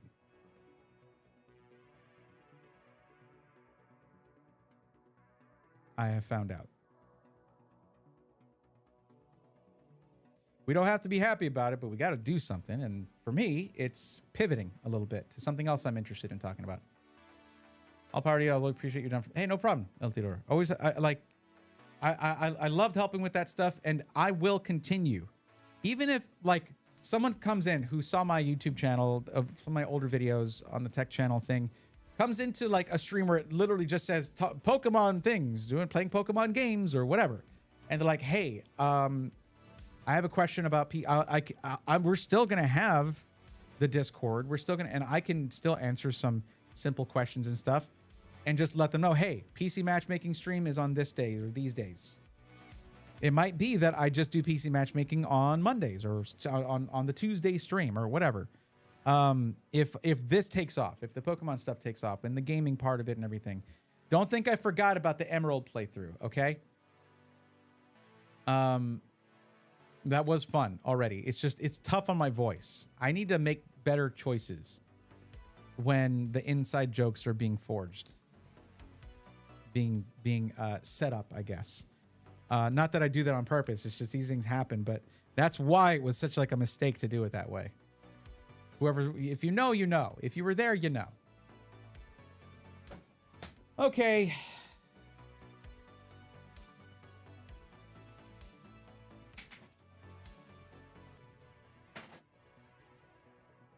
This is such a weird little binder. Shanala, do you want this? I'll bring it with me to the San Antonio card show.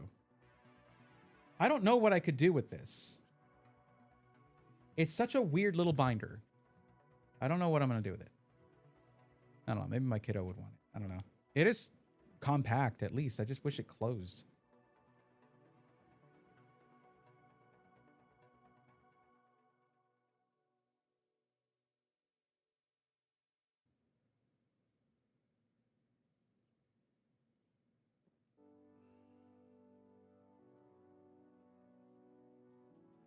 I might be able to use it for putting my pack wrappers in. Okay, sure. Yeah. Okay, so I have a question. Do you have a recommendation for a GPU for my streaming PC? I'm currently running a dual PC. My streaming PC has no GPU.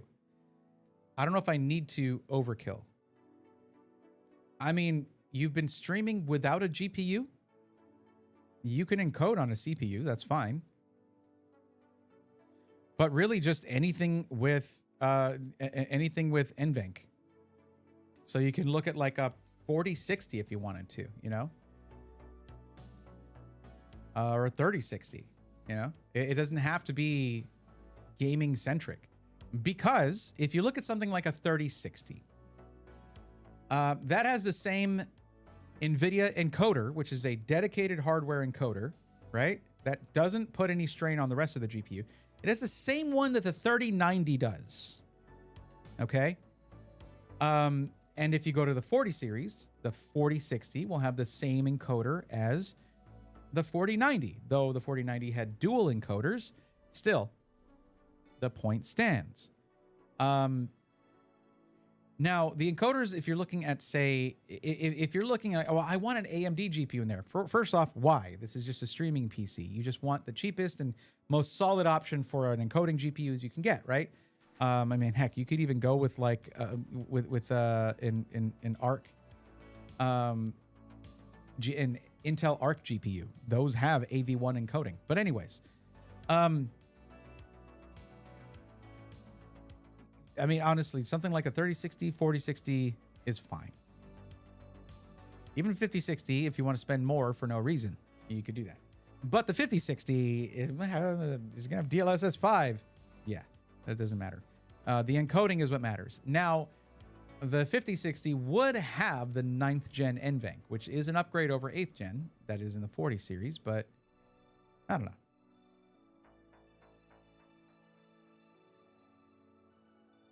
Yeah, just get a 60 series or even a 50 series card. As in 3050, well, maybe not 3050, a 4050 or a 5050 or a 4060 or 5060 card. Throw that in there, good to go. Make sure you have the... now, one good thing about some of the really low power cards is that they don't even need additional power from the power supply. But you do want to make sure that if you get something like a 5060 or a 4060, that'll usually require at least an 8-pin PCIe power connector. Make sure you have that available from your power supply. Or if it's modular, make sure you have that modular power cable to add to your power supply and plug into your GPU. And you need to be sure it is for that specific, that it's the one that came with that specific power supply. You do not mix these from one power supply to another, even though they look similar. The pinouts could be different, and then your PC goes bye-bye. So I may be getting a 5060 for gaming PC and swapping my 3070 to the streaming PC. Just wanted your opinion. I don't know how those stack up. I mean, they're both going to have 8 gigs of VRAM, so not any VRAM benefit. I don't... this is once you go beyond my initial answer, El Theodore, that's when it's like I start having to ask multiple questions, right? Like, are you near a micro center? Where would you be getting? Like, what's your budget? All that stuff. And normally you would just need to do the form for it, so you have to answer every question possible. But let's see what we can do with what you've said so far. First off, let me look at something here real quick. Let me check something real quick.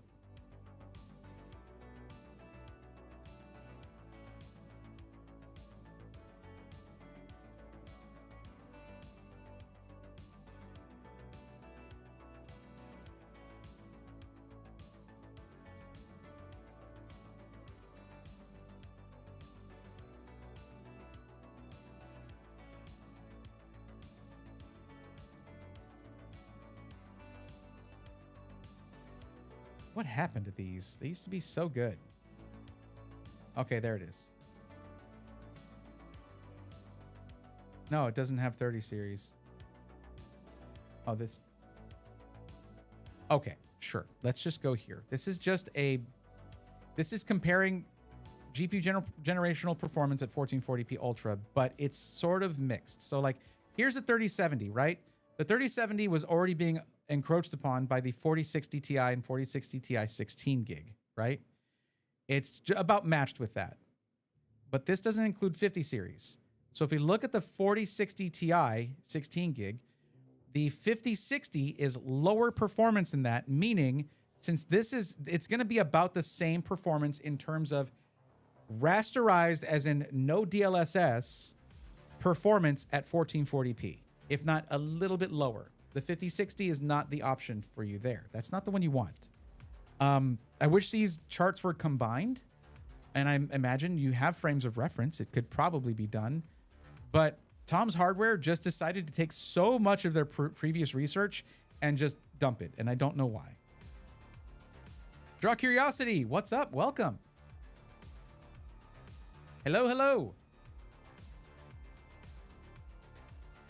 Oh, I totally forgot. You went to the Micro Center in Santa Clara a while ago. What are your thoughts? My thoughts are, Micro Center prides themselves on, well, they're proud. Why is my camera doing this? Why do you do that, camera? Jeez.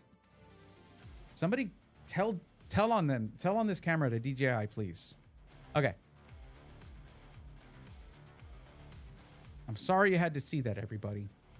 I'm sorry you had to see part of like my wall and ceiling. I'll make it up to you. Did my taxes today. Oof. At least, like, honestly, you just made my job so much easier in terms of upgrading the fun level that you're experiencing. Thank you for that. I appreciate it.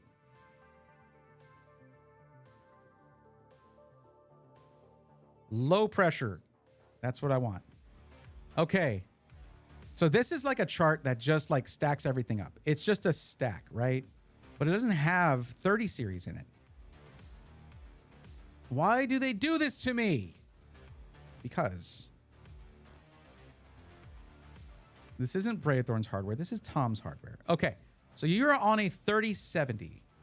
Okay, cool. We love it when 50% of the screen becomes ad. Thank you. All right. 3070 is it just not? Did they just not have it on for no reason? It's just, I control F. It's just not here. All right. Well, back to this, I guess. But yeah, there you go. I know this is hard to read, but bear with me. Camera's ADHD? Maybe. I think it just gets mad whenever it can't track my face. Whenever it's blocked a little bit, it just like gets angry. It's like, yes, Spike Spiegel. Yes, Cowboy Bebop is peak. All right, back here. We good? All right, cool. Okay. Right. So again, 3070 is right about here at this. It was like 78 frames per second on average over multiple different games, right? With no AI assistance. Okay. 4060 Ti is like 1 FPS lower than that. If we go here to compare the 5060 versus the 4060 Ti, both 8 and 16 gig, it's a little lower than that. This is 1440 Ultra FPS. Why is this so much lower? Hold on.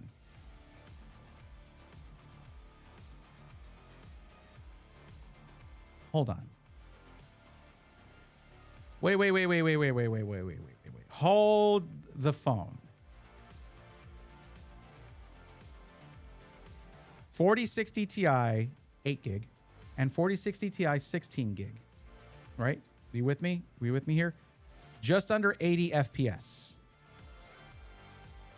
4060 Ti 8 and 16 gig at around 50 FPS.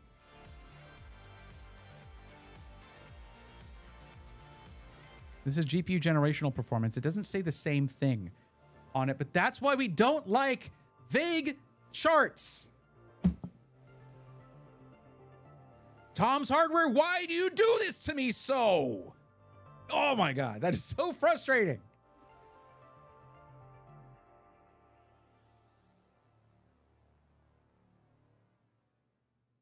That is so frustrating.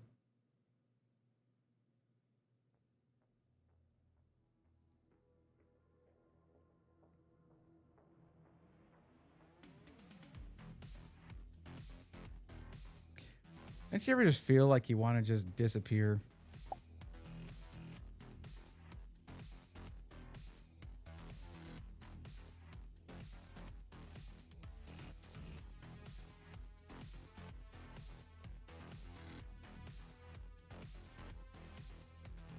But then like come right back and be like, just kidding. Yeah, same. Tom about to become a statistic. Get it because it's okay. Yes. Yes, I do get it. Rasterization rankings. This did not feature the 3070. As a matter of fact, the 3070 was not on this list at all. But here, the 4060 Ti, 8 and 16 gig, ranked over the 5060. Now here, yes, same. All right.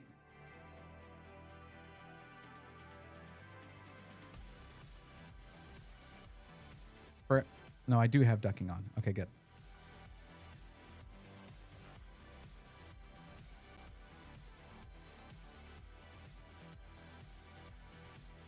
Hey, if you guys ever want to give yourselves a headache, try figuring out finding the fine line between the benefits of audio ducking versus trying to fine tune a noise gate. Yay.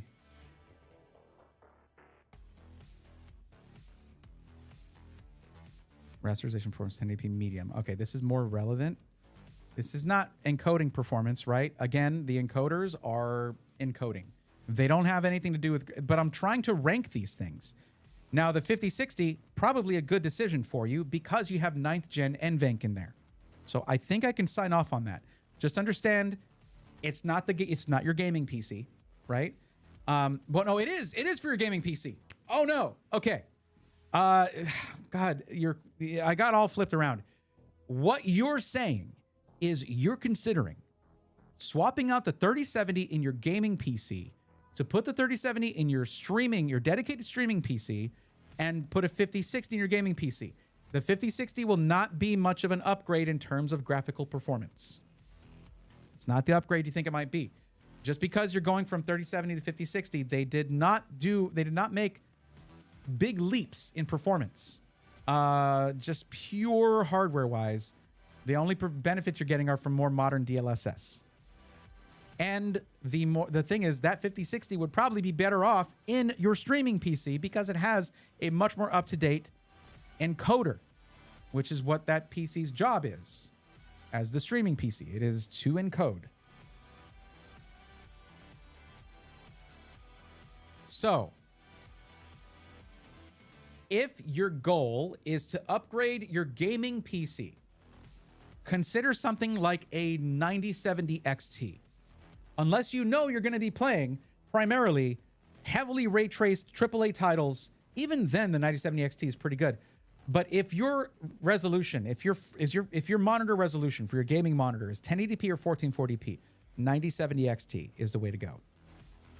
You'll have double the VRAM of the 3070, and that rasterization performance is bananas. There are some games where it competes with a 5080. The problem is, just like every other GPU in this global shortage, especially a GPU with 16 gigs of VRAM, the price has gone up on it.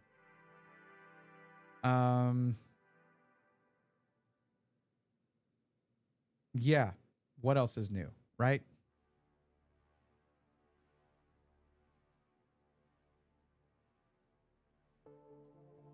Anywho, so like, how are you guys doing? I'm fine. I guess what we do. No. You've got vague charts. You do not get my email address. Thank you for the somewhat helpful information. I appreciate it. Thank you. Oh, it does have the list of the games that they tested, so that's cool. Not really any high frame rate competitive titles in here, but I guess that might skew the numbers a little too much. I don't know. This is a massive undertaking. Okay, this is a massive undertaking. I have never undertaken a task such as this.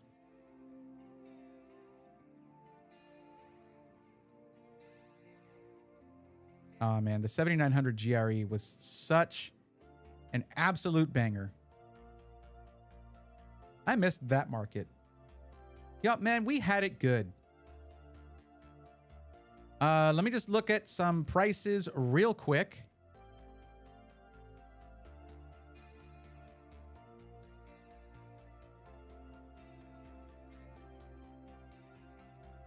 There you are. Okay. I need to clean up my bookmarks. There's just too many random bookmarks in here. Okay. We go to products. We go to video cards. And so let's say like this 9060 XT 16 gig, not a bad upgrade. Not bad. $459, but it should be less. It was originally less.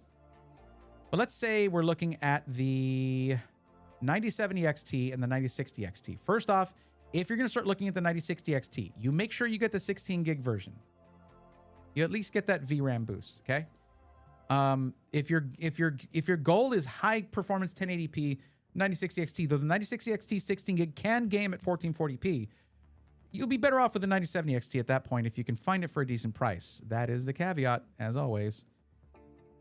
But you can look for stuff like this, right? If you're looking at 9060 XT, this ASRock Challenger OC 9060 XT 16 gig is a couple bucks cheaper than this 8 gig Power Color Reaper card. And there's some really higher end ones here, 9060 XT 8 gig. That's up here, more expensive. You just be picky. This one right here, this ASRock Steel Legend OC 9060 XT is $350 for an 8 gig, right? So if you're like settling for an 8 gig, get the cheapest one. Like it's not going to be a big difference if you go with some overclocked one, but the cheapest 16 gig is probably the one you want to go for. That's $439. Yeah. Now, what is the cheapest 9070 XT? $729.99. That is the cheapest one. This was supposed to be like what? What was the launch MSRP? I'm not crashing out. I'm not doing it. I'm not crashing out. It was supposed to be $599. So $729. What are we looking at? Right? About a 15% to 20% increase in price. We have seen worse. Okay. There's a 5090 that literally costs $50.90. Okay. I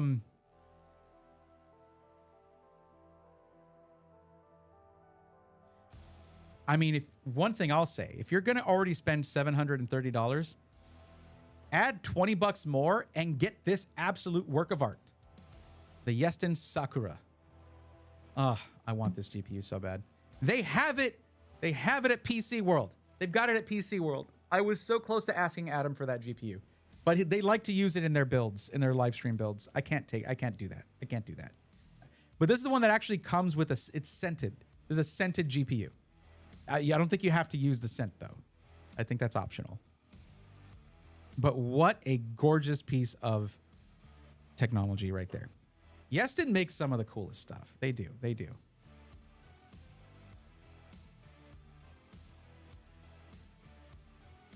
I mean, I kind of, where's the, I don't, oh, well, yeah, I mean, yeah, anime GPU, sure.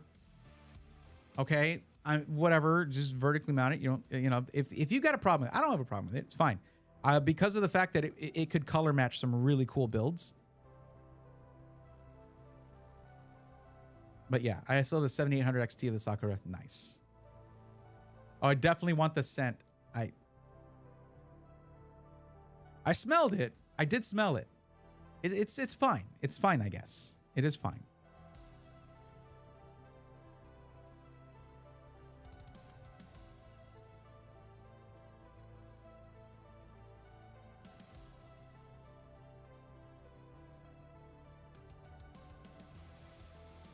Every GPU can be scented with a little axe.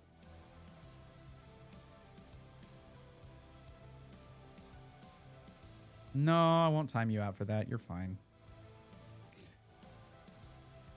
That's it. I'm 3D printing my CPU and GPU. Now, you can make it in Minecraft. Try that. The scent's a little strong from what Steve mentioned oh so long ago. I was kidding, John. You're fine. Don't worry. That just took me back to high school. All right. And God.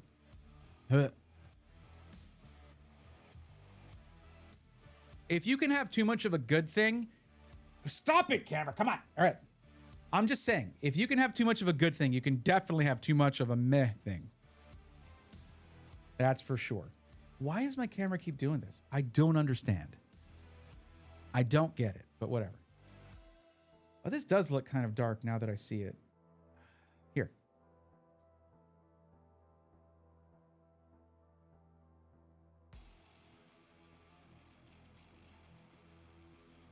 I might need to switch back to my other lens. I don't know. I like this. I like sort of the level of depth of field here. It's pretty nice. No, I meant to put that. I meant to throw that packaging away. Oops. I wouldn't describe Axe as meh, more like middle school blowtorch that just happens to have fragrance. I can't sign off on that because like middle schoolers with a blowtorch, that's the terror. That's but no, yeah, true. Lone Wolf, by the way, I do have a Cinderace card, but I don't have like a full art, unfortunately. I do like Cinderace. Cinderace, Score Bunny, Cinderace, all that. Raboot was kind of but great starter for Sword and Shield. Is it too soon to remake Sword and Shield? Probably. I really liked that game, but it was so janky. And man, Wind and Waves looks so good. It looks amazing. It's going to suffer for being Switch 2 only, but like, that's why it looks so good. Okay. El Tirador, I hope that helps. I hope that helped. Yeah. It's a rough market out there, but I don't feel like the 9070 XT has been priced into oblivion. My favorite GPU of this generation, in case you were wondering, the 5070 Ti, it is being priced into oblivion, which is coincidentally the same place its availability is headed to. And it is so good. I did 4K AAA gaming, full ray tracing, everything. Never ultra. We don't set our games to ultra. We know better than that, okay? But still, high settings, ray tracing, all that. And it never broke a sweat. The 5070 Ti is the best overall GPU of this generation at $750 to $800. More than that, it loses its shine pretty quickly. Sword and Shield was janky, but it could have been Scarlet and Violet. See, Sword and Shield wasn't as janky as Scarlet and Violet in some ways because it wasn't fully open world like Scarlet and Violet was. Sword and Shield just had like the wilds areas. But I wish that they would like redo the it's the same thing that any N64 title suffers from. For those of you who glaze the N64, by the way, earmuffs, okay?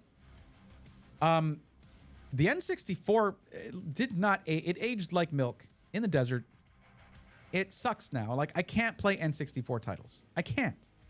Even the classics, okay? Like yeah, Ocarina of Time, but the remake, anytime you're doing something for the first time, it's going to be bad. You have to be bad at a thing before you can be good at a thing, right? So I just don't get glorifying that bad era. The reason I always preferred Link to the Past over Ocarina of Time was because Link to the Past was when they had mastered 2D Zeldas. Ocarina of Time, they were shambling through 3D Zelda for the first time.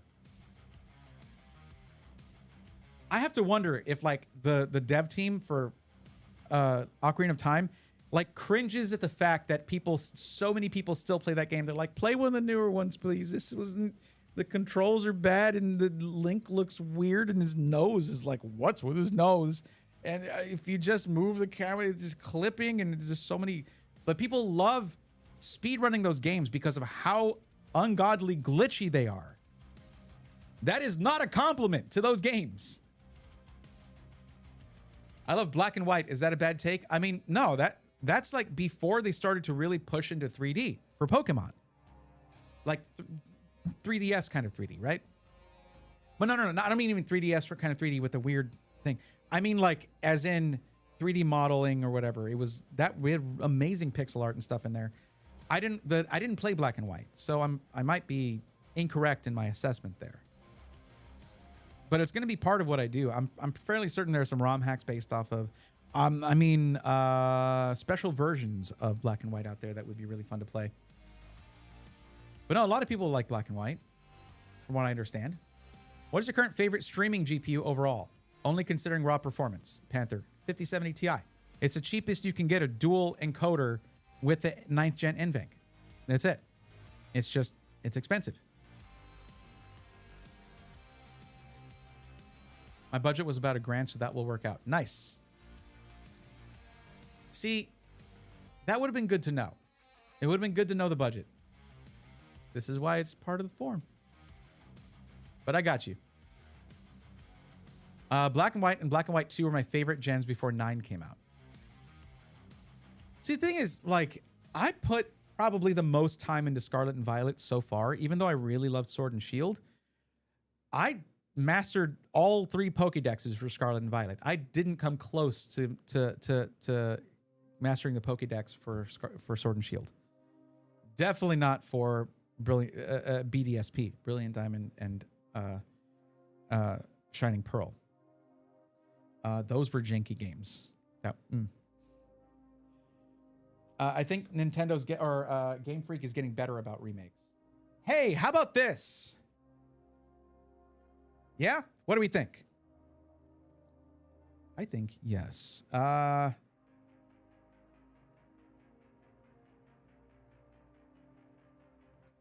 Gem Pack Volume 4. Chinese exclusive. Full arts in these. We got to do it. John, please tell me what that means. I mean, I could Google Translate it, but I'd like to get that from the source. It just means Chinese and Mandarin. Okay. Cool. Thanks. But yes, this is exclusive to the Chinese market, but it never stays there. We get it here too. 15 packs of 4 cards each. Some really cool exclusive cards. Let's actually look that up and just get a little sneak peek real quick.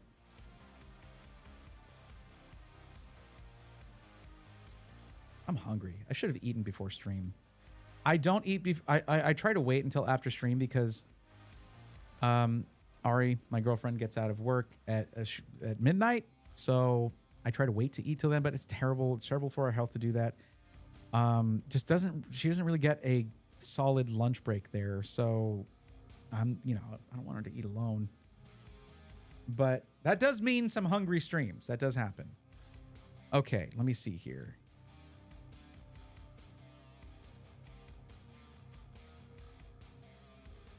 So this is PokePair. They like to cover stuff like this. They do have a YouTube channel. Pretty fun to watch. They'll open like a bunch of these. And I think they have a store too. You can buy from them. Maybe I'll try to pick up some stuff from them. But look at this Ponyta with Rapid Dash in the background. This is the chase card. Okay, this is the big chase right here. Wow, with the licky tongue. Okay. So basically, when I say they have like 20 or something Pokemon, right?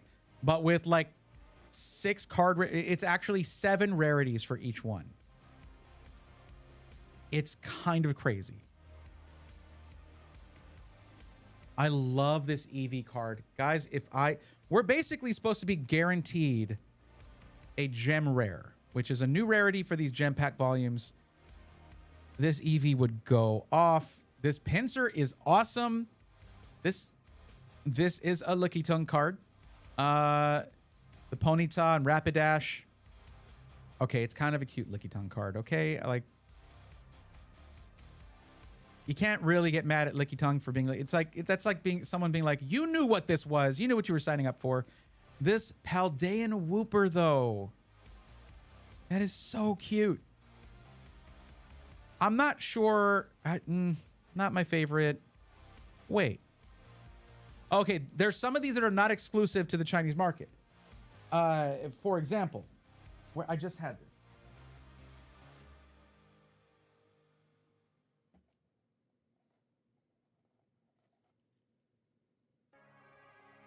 I don't think I need to explain to you why I would rather not get this Relicanth, because I have it in English. So we don't want to pull that. Although, pretty cool to have it in multiple languages. Remember, we like this. I can just keep this in like a full art collection here. That'd be fine. I love the idea of not having a national Pokedex, but instead of having the international Pokedex, as many languages as I can get. That's awesome. It just really kind of shows you how many people all over the world share this hobby with us. And that is so cool. But I would rather get a card with art that I don't already have, especially one that's exclusive to the Chinese market. These aren't really marked as to what. Oh, this Infernape is so sick. Are you kidding me? Look at how bold the colors are, the line art. This is amazing. Who's the artist for this? We can't read the artist's name because it's in Chinese. Okay. Okay, there's just some really cool ones here. Okay. Then if they actually made a cute Probopass card. They actually made a cute Probopass. The impossible is possible, everyone. Chase your goals. Follow your dreams. They made a cute Probopass card.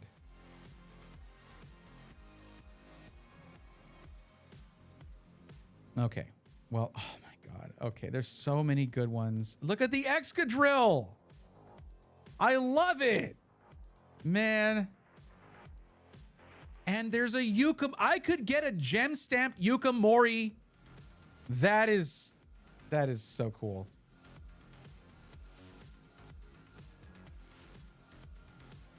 The Cinccino and the Minccino. Look at them, how they match.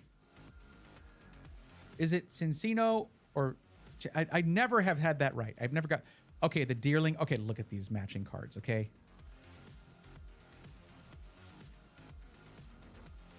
Look at those. We did get 4 boxes. We could get one of each of these. Look at how cute that is. It's all the seasons.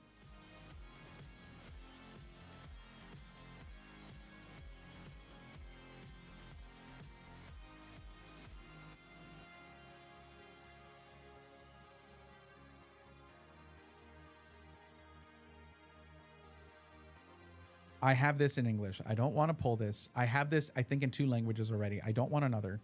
That would be I think I have it in Japanese and English. That would be 3 languages. Kind of cool, actually, but... So we have this. We did get this Charge-a-Bug gem stamp card.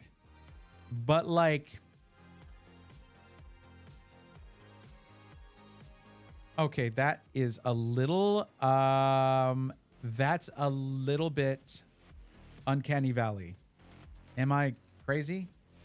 Yeah, the Deerling and Sawsbuck is peak.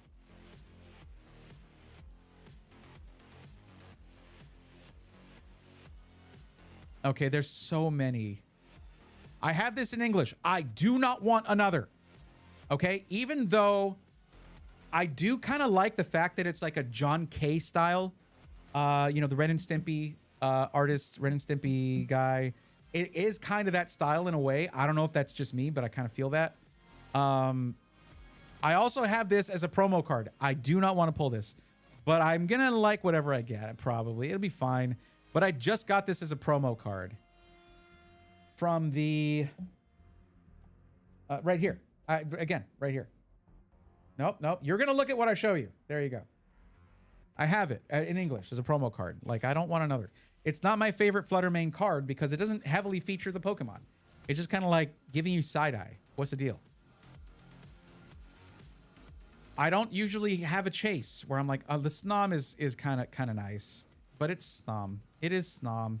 Snom is a little creepy to me. It's got a butt mouth. It does have a butt mouth. Yeah.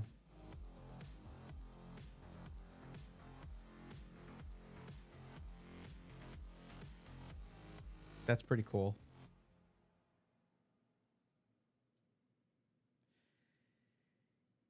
Mudsdale, the Mudsdale one's pretty dope. All right. Anyways, just a little preview. We don't know where we're going to get. I would love to get a gem stamped Yukamori or maybe the Master Ball Yukamori. So what I'm getting out of that is sometimes we get you streaming hangry. Yes. Indeed. But I'm in a hangry mode where I can't do anything about it because I don't want my girlfriend to eat alone after work. Is that weird? No, it's not weird. It's fine. Even though we don't have that many options either.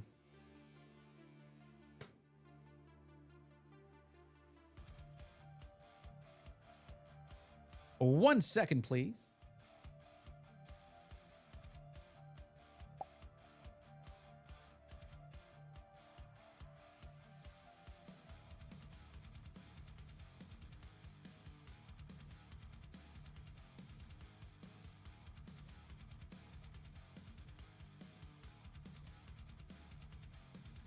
And there I am. Hi.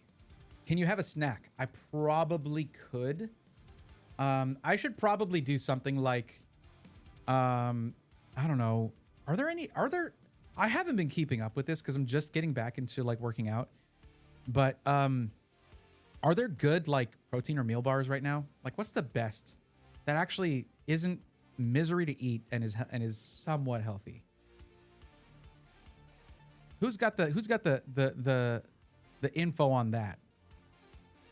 Crunch? Interesting. My girlfriend works late too, but I'm already asleep by the time she gets home. I'm a night owl, so usually. Yeah, I know, you're right. You're right. She's actually told me, she's like, you could eat without me. It's okay. And I'm like,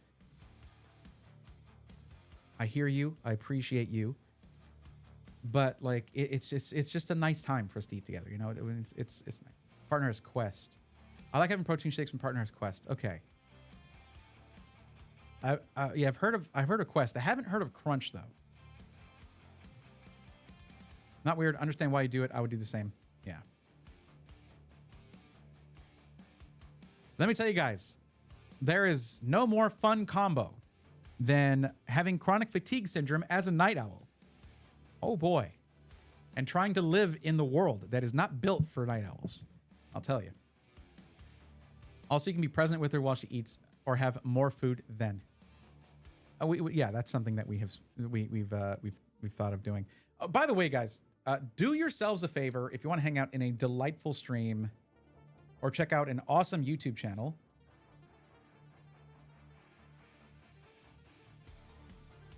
If you're not already, you need to follow Draw Curiosity, and that's where.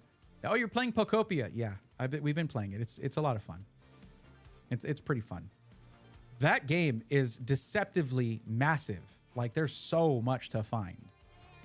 It's really fun.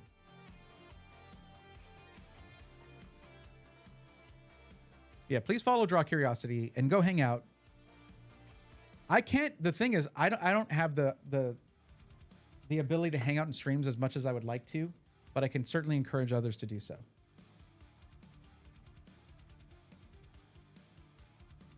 Content creation is a very busy thing, especially when you're trying to spin up a whole new channel too. So, yeesh. But yeah. Natty, are you just seeing Draw Curiosity now? You don't have to eat without me. I recognize the council has made a decision, but considering it's a stupid decision, I've chosen to ignore it. No, it's thoughtful. It's a thoughtful suggestion is what that is from my girlfriend. She has suggested that, but you know, it is what it is.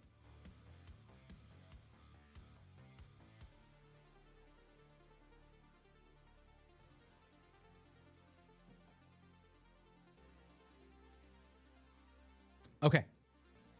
I can't wait anymore. I want to rip a pack of a box of Gem Pack Volume 4. I want to do that. So that's what's happening.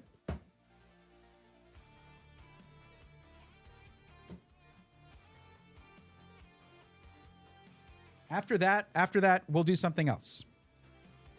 Wow, the revelations are coming in fast and furious here. But yeah, my trick to keep hunger at bay while waiting to eat later is usually a protein shake or a soup or something like that. Definitely healthier than crunchy snacks and just other empty calorie stuff. That would be better. I like there are some good protein shakes out there that I could probably do. And whenever you hear protein shake protein shakes are also filling because of like that. They're just, it's not just about like, oh, I'm trying to get big old muscles, you know. Okay. Let's do a video. How do we feel about that? Did I pause the music? I did indeed. It's always weird when the music's not playing at that moment and I hit pause. I'm like, did I actually do anything? Okay. Reminds me of physics class and my physics teacher trying to tell me that if I go and lift up a heavy box straight up and I turn and I walk and then I put it down, I've done zero work. You're not fooling me. I know how much work I just did. Anyways. All right. Silly physics.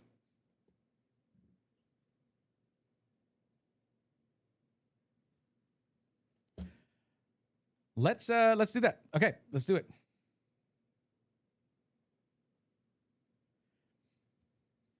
If you've been watching this channel, you've seen me open boxes of Chinese Gem Pack Volume 1, 2, and 3 of the Pokemon cards that you could just get in China, but somehow end up on the market here. And they are awesome.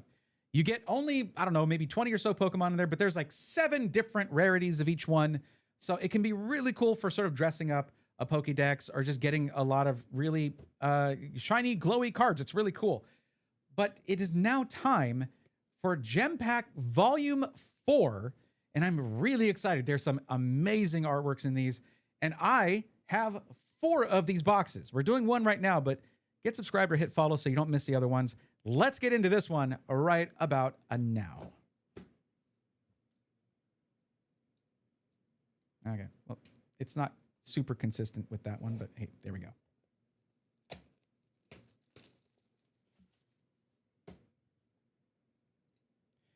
Okay, now the way I do these is I will open all 15 packs. These are 15 packs of 4 cards each. And generally, I'll take the last card of each one, stack them up, and then we have a mega pack, right? We also look at the other ones too, because they're all really cool to look at. They all have unique, some of them have unique holo patterns, like the Gem Stars pattern or the Rotary pattern. Really, really cool. But we're going to do it that way. So you get to see the sped up version if you're watching this as a video. Chat, settle in, because this does take a little time.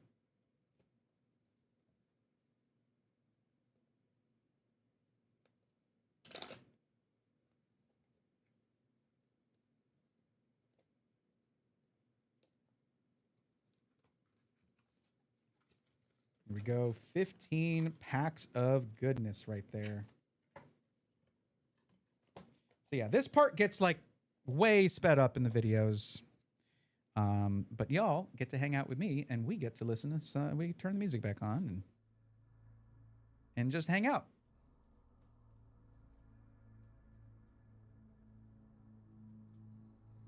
Let me zoom out so it's obvious that I am not swapping out any packs for something with hits in it or anything silly like that.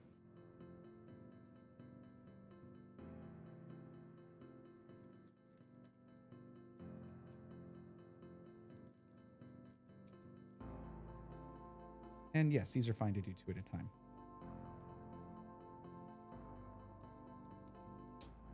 Although I should swap them around so that it's still in order.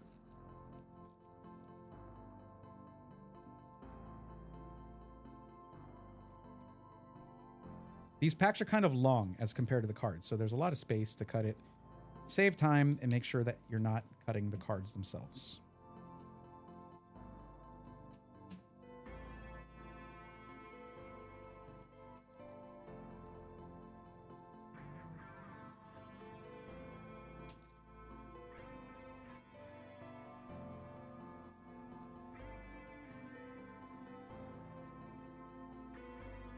I actually should be turning these upside down.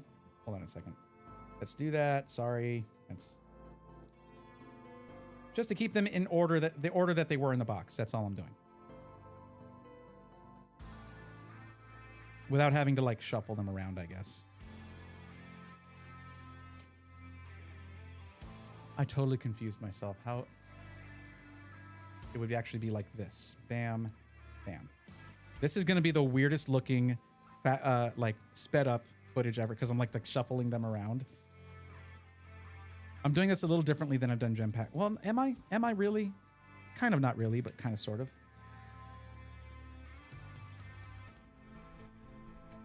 Turn off the audio ducking because if I make even the slightest noise, it just makes the audio volume dip. If my main microphone channel gets any activity at all, audio ducking will take the other channels and lower them down by a specified number of decibels. When it's just like the sound of scissors, it gets pretty annoying. So that is turned off now.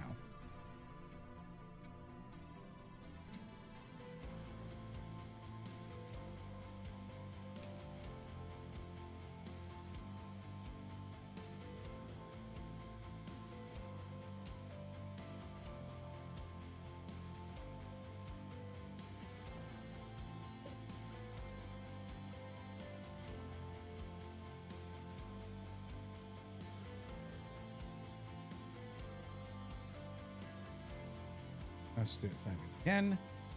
Excuse me, RGB. Sorry, buddy.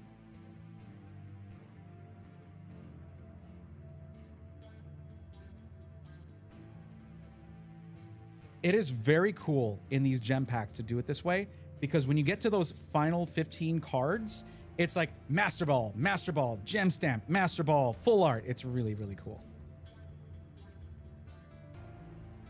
But doing these as individual packs just feels kind of tedious because yeah, it's 4 cards per pack. So doing it in this way makes it feel a lot more like impactful at the end, which all things considered, I mean, I am trying to put on a show here, you know, when it comes to the videos.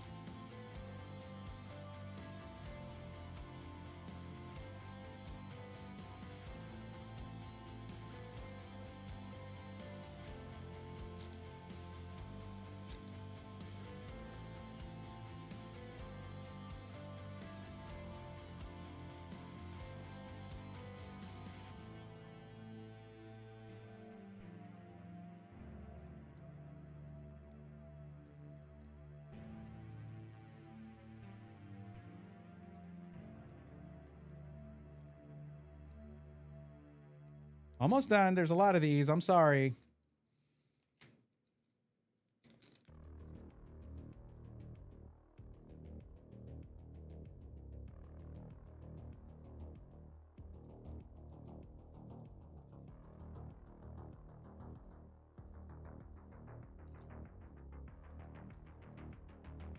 I don't know if Alucard's still here, but montage time. I miss making PC montages. I miss reviewing pre-builds. I hope that I get back to that soon. It's one of the main reasons I'm setting up doing the other setup over there with its own, you know, mic, audio interface, cameras, everything, just for ripping packs so I can take my build desk back. Because it's just covered in Pokemon stuff right now.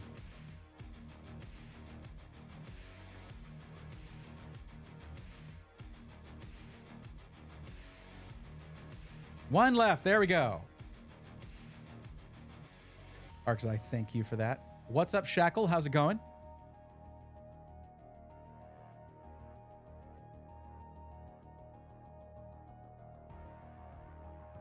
We show off all of the glorious pack trash. Is this... You know, I've been putting this in my recycling. I actually should have looked at whether it's recyclable or not, but I believe it is. Ducks have an audio output? They do. And it makes other things get quieter when you want to be louder. So yes. Also, Arxai, there's no god packs in this, and if there were, it would only be 4 cards. So we would still want that. Okay, pausing music, getting back to... We have now slowed down. Let's get the adjustment here. It's going to be right about there. Just about there. Okay. And we're back. This should be all hits. Master Ball and Gem Stamp and Full Art, all that stuff is in these 15 cards that go to the back. But the cards in front of it are no slouch. So Let's see what we get. Okay, I'm not going to call every one of these out. It would just take way too long. So, but that is a Pokeball Flutter Mane. There you go.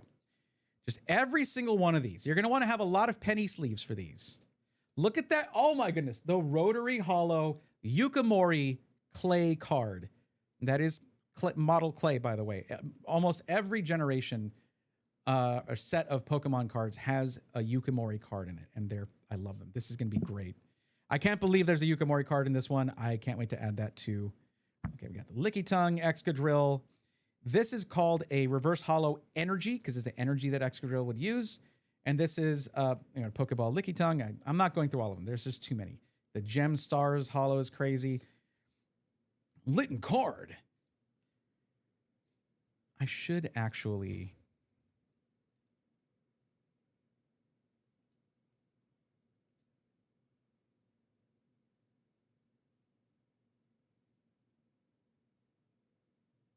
Okay, Fion.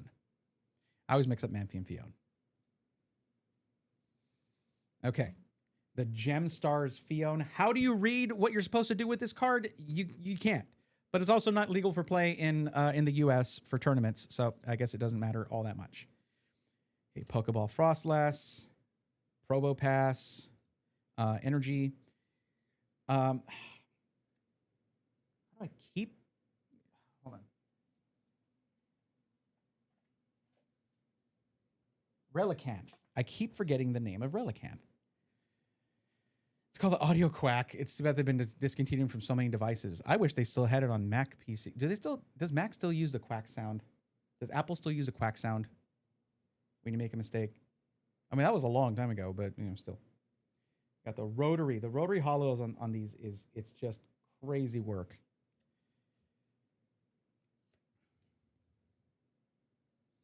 Sawsbuck here. 1 second, everybody. Thank goodness for the magic of editing.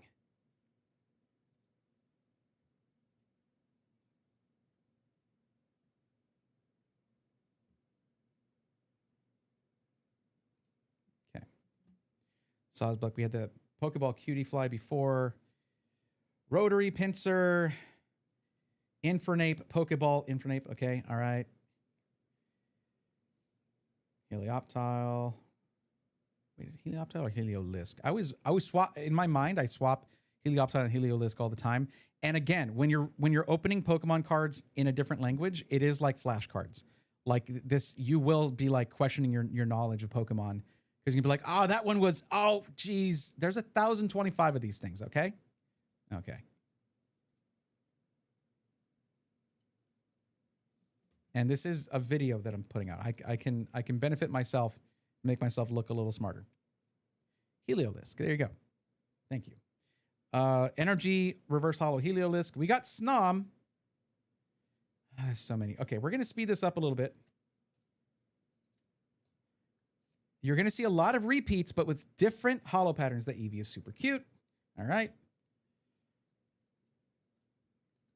Especially when you get like 5 of them.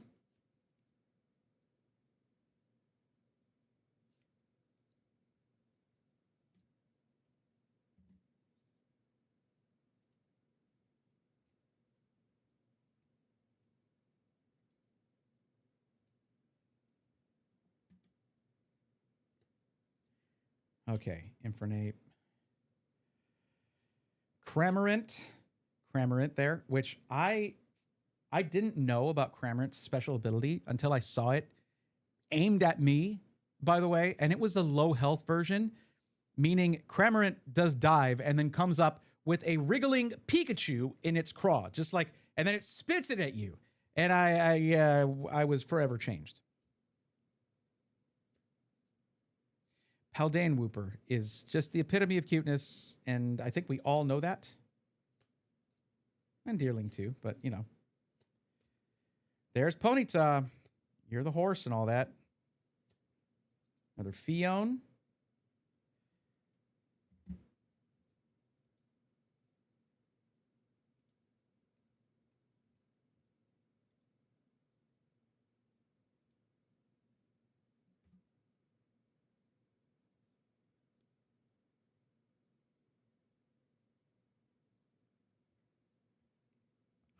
Excuse me? Okay. Chateau. Enamorous. Oops, I pressed the wrong button. That's my bad.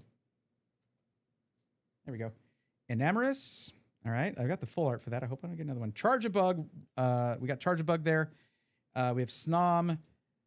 Wait, I just got this guy in Pocopia, and I already forgot. Come on. It's not Turtonator. That's the other one. Again, another name I always mix up. Y'all will be kind to me. You'll be nice to me. This is difficult. Oh, Torkoal. Of course it's Torkoal. Okay. Okay, Torkoal, fire energy there. Sawsbuck again. Pokeball, Charge a Bug. What is it? Fighting energy, Relicanth. Minchino. Ponyta, Minchino. Torkoal. Okay, we're going. Fione, Torkoal. And we get, this is where we're getting to the rare ones. We got a Frostlass with the gem stamp. I love the sort of the hollow sheen on these. It's really cool. So this is the highest rarity other than the full arts, essentially. There's actually symbols here too. So this is a double rare-ish kind of card. The Master Ball Cutie Fly. And Meltan, right? Meltan, yes. I'm just verifying. Trust yourself, but verify for yourself, okay? That's just an extension of trust but verify. I believe Meltan is correct, but I'm double checking. Forgot Charge Bug existed. That's a little tank of a bug. Yeah, Charge Bug's great. Meltan, yes, I was correct. Yay. Master Ball Meltan. We have Master Ball Relicanth, which, by the way, is just, it's literally a coelacanth, right? Like that's it. They just changed it, but they put rel at the beginning. Master Ball Sawsbuck. Gem Stamp Probopass. I promise you that's probably the best Probopass card I'm going to get here. And for the Pokedex for a while. Master Ball Licky Tongue. Master Ball Cramorant. Master Ball Minchino. I love doing this. And we have another gem stamp with a Paldean Wooper. These are great. I love these. We got the Chateau full art card. They call this a gem rare. Look at this thing. Look at them go. What is it? Is it winter? Is it? Are they flying north or south? What's going on here? But that is awesome. They have a music note for a head. I don't know if you knew that. It's also, it is a quarter note, as a matter of fact. That is our card for this box, unless another one pops up somehow. But they're pretty consistent about that. Master Ball Excadrill, Master Ball Eevee, so many hits. Master Ball Enamorous, Master Ball Chateau, Master Ball Frostlass, and Master Ball Charge-a-Bug and Gem Stamp Charge-a-Bug. I'm a little sad about this because there was an extra pack put in by Kel's Collectibles. And that pack I gave to my girlfriend. She opened it, but she was fine with only the Gem Star Cutie Fly. But I got this Gem Stamp Charge-a-Bug, and I was hoping to not get a repeat, so I'd have this one. Whatever. Anyways, I mean, what do? Why can't I hold all these hits? But yeah, there, of course, if you're really just concerned about, you just want to get all of the full art cards, they are guaranteed one per box. And that's not bad. That ain't nothing to sneeze at. Also, just in case you do sneeze, get some penny sleeves, because then you're protecting it. There it is. A really, really beautiful card. One of my favorite things about these, and I'm actually going to take the penny sleeve back off to show the color, because the plastic can kind of affect that on camera a little bit. But you have to see the color saturation on these. I don't know if it's fully showing up in camera. My favorite Meowth card came out of Gem Pack Volume 3, and this one is no different. This is really, really good. I don't know of a better Chateau card, but it's not front and center. That's my only gripe about it. You don't have the Pokemon closer to the whatever, but it's really, really cool. I love it. We'll take it. We have 3 more of these to go. So if you want to see what hits I get from those, what are the other 3 full arts? Am I going to get the Chinese exclusive ones or ones shared with other sets? Who knows? Get subscribed or hit follow so you don't miss it. Till next one. Thanks for watching. That is a lot. There's a lot of cards. There's a lot of penny sleeves. I look at these. Look at this. I really need to make it so that doesn't wiggle. My ceiling mount setup is creative. I mean, look at this. It's just all shining cards. These, if you're like chasing after doing this with your kids or something, like you want your kids to enjoy this with you and you're trying to pull, like these are so fun to open because it's just constant shiny cards. And it can, I mean, you know, maybe it's like, yeah, maybe you prefer to get the cards in English. I understand that. But like, these are really cool and also fun for a gift because they're not incredibly expensive to get these boxes. It's like, some of them are like 35 bucks, 40 bucks, something like that. So as a gift for someone who really loves Pokemon, these can be really fun, especially if these cards are not on their radar. So yeah, look at that. I mean, I got so many hits. It's fun. These are really, really fun. But this one is, I honestly, I'm happy with this because now I have a great card for Chateau in the Pokedex. Did I even have Chateau before? I think I did. And don't tell me it's pronounced Chatot. That makes no sense to me. Just have to find a different version here. This has the Pokedex number 441. Yes, I did. I have a common. Yeah, we're replacing a common with this. Not too shabby.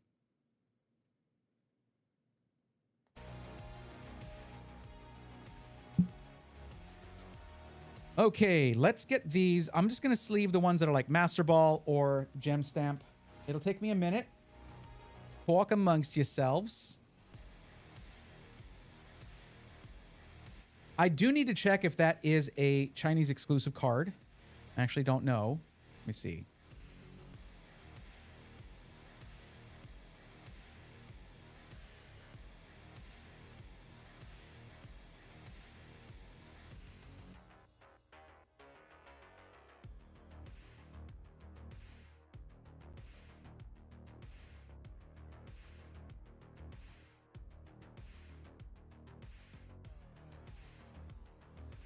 The Litten card would have been great, but I still might have it. I might have it in another set, in another box. So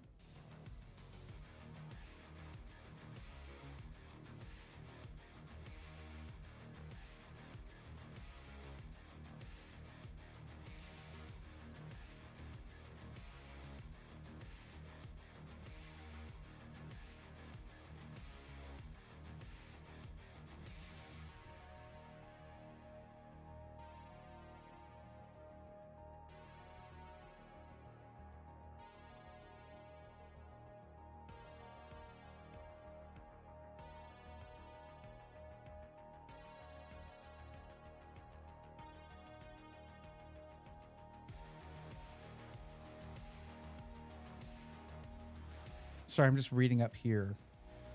I'm trying to see which of these are exclusive. Each pack contains 3 common or uncommon cards, plus 1 guaranteed 1, 2, or 3-star card. Translation, you're always going to get something worth showing off from this set. True. In previous Gem Series boxes, you were guaranteed 1 3-star rarity per box. Are we not? No, no, no. Don't look at my wall. Do you need a firmware update, camera? Do you need a firm? I will update your firmware. I'll do it. WX fan, what's going on, buddy? How's it going? Welcome in. I just finished looking at some shiny cardboard here, and I'm just trying to get some info real quick.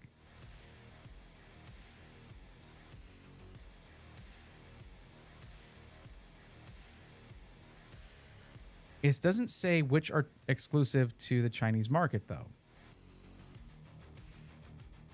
What's the exclusive? Okay. Ponyta Art Rare. The first Ponyta Art Rare. Is this really the first one they ever made? Like, for real, for real? No wonder it's a chase. Huh. Is it possible, though? Got done with comms. Didn't comms what, for what, 6 hours? Oh, for CS?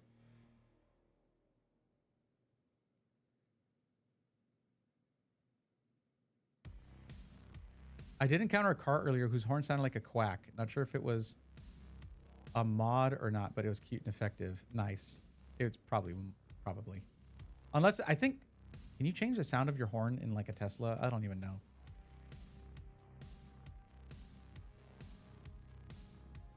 Yeah, Charge a Bug is cute. Yeah. I'm going back through some chats here. Sorry about that. What a threat. A step up would be to threaten to update the BIOS in a thunderstorm.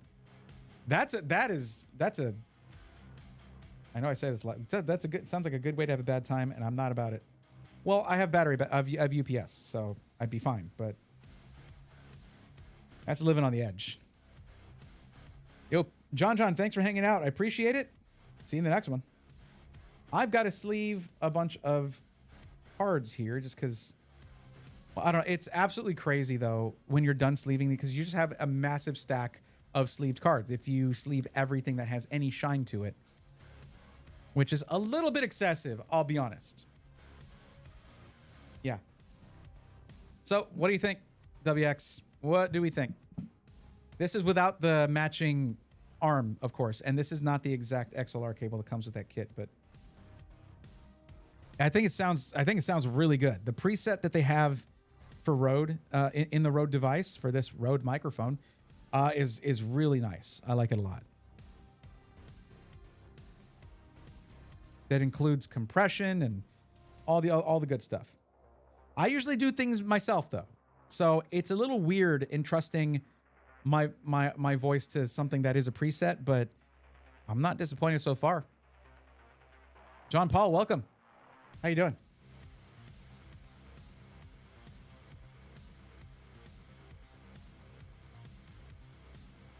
Man, I'm pretty sure I'm going to spend most of tomorrow just logging and sorting cards, because I'm way behind on that, and that is a part of this job I was not anticipating. Only because the only reason I have to do that is because I want to have the update at the end of each short saying how many new Pokemon we caught and how many upgrades there were. I did this to myself. It's part of a narrative. You know what I mean? An important part to me. Who makes short form content and thinks of a narrative? What am I doing? What am I even doing? It's just me opening cards in a trading card game. But no, the journey to make the ultimate Pokédex it's important to me. So whatever. I guess it'll resonate with people who it resonates with. Like I can't make content I don't like. I just can't do it. Which that's just advice, right? If you're ever going to try to do something, yes, you can try imitating content you like to watch. As a matter of fact, it's a good way to, sometimes you'll find a niche that you really enjoy making content for, or you go in a completely different direction like I did. You never know. You do have to start somewhere. I would say, though, that right now is a pretty rough time to start in terms of content creation, because the YouTube algorithm, it used to be something. It doesn't know what it wants to be anymore. SM Matt Brando, of course, we did do that earlier. SM Rat. Mentor Attorney. Huh? Is that Super Metroid Randomizer and Taters? Mentor Attorney? It's Super Metroid. Yeah, okay. I'm a bit late because my hands are busy, but I don't know what car it was. It was such a short horn. It may have been a normal one that sounded like a quack. That's fair. Nero, big bro, have you ever talked about on stream what kind of content you like watching? Which sports? Unfortunately, not really any. I didn't grow up with any influences around me who that enjoyed sports, so I never took that as an interest of my own. Specific anime, a lot of different anime, actually. Pokemon, well, we know that. What games? I mean, you're talking about hours of conversation there that we're trying to condense into a single question. But I have often talked about a lot of those things. Yes.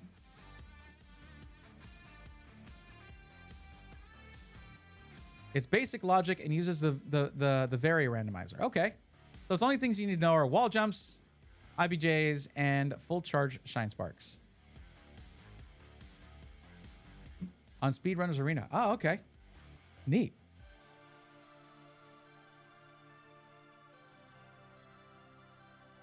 It sounds like it's a good, like, oh, what am I already have a penny sleeve on that. Here we go. Sounds like a good introduction to that. You tell me. I really like it. I like it a lot. The plosive filtration is really good. The pop filter is really good because it has, it already has, like, so this is how this works. This was an addition. This was a thing that came with the kit, but this is the microphone and it already has built-in pop filters. But I tend to get enthusiastic and right up on the microphone, which is great for a dynamic microphone. But you can tend to get plosives and breathing sounds when you do that, even with a built-in pop filter. So this just adds an additional layer of pop filtration and you get less breathing noise and pop, pop, pop, pop, pop. You see how it's not happening anymore? There you go. You double the layer and you give space in between and there you go. Plus it looks awesome. So they have the microphone also comes with, I think it comes with a black one. So yeah. Yeah, no, this right here, if you're going to be like yelling into your microphone, and yes, there is already compression built into the preset. And I mentioned compression during our commentary. Compression is just taking very loud sounds and very quiet sounds and sort of normalizing them, okay?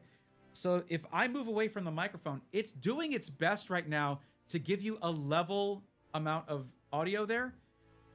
Or if I start talking a lot quieter, it's trying to bring up the audio in order to give you that same level. But if I get really loud and I'm yelling into my microphone, you're getting the same level regardless. Now, does that take away from the dynamics? It can. And you don't want to use this if you're doing voice acting or something, right? But if you're, actually yelling into a microphone or moving around a little bit, things like that, a compressor is awesome to have. And this already has it in the preset, so very nice to have. Okay, these are done. There's that. Got these. Putting them in the box. Calling it a day.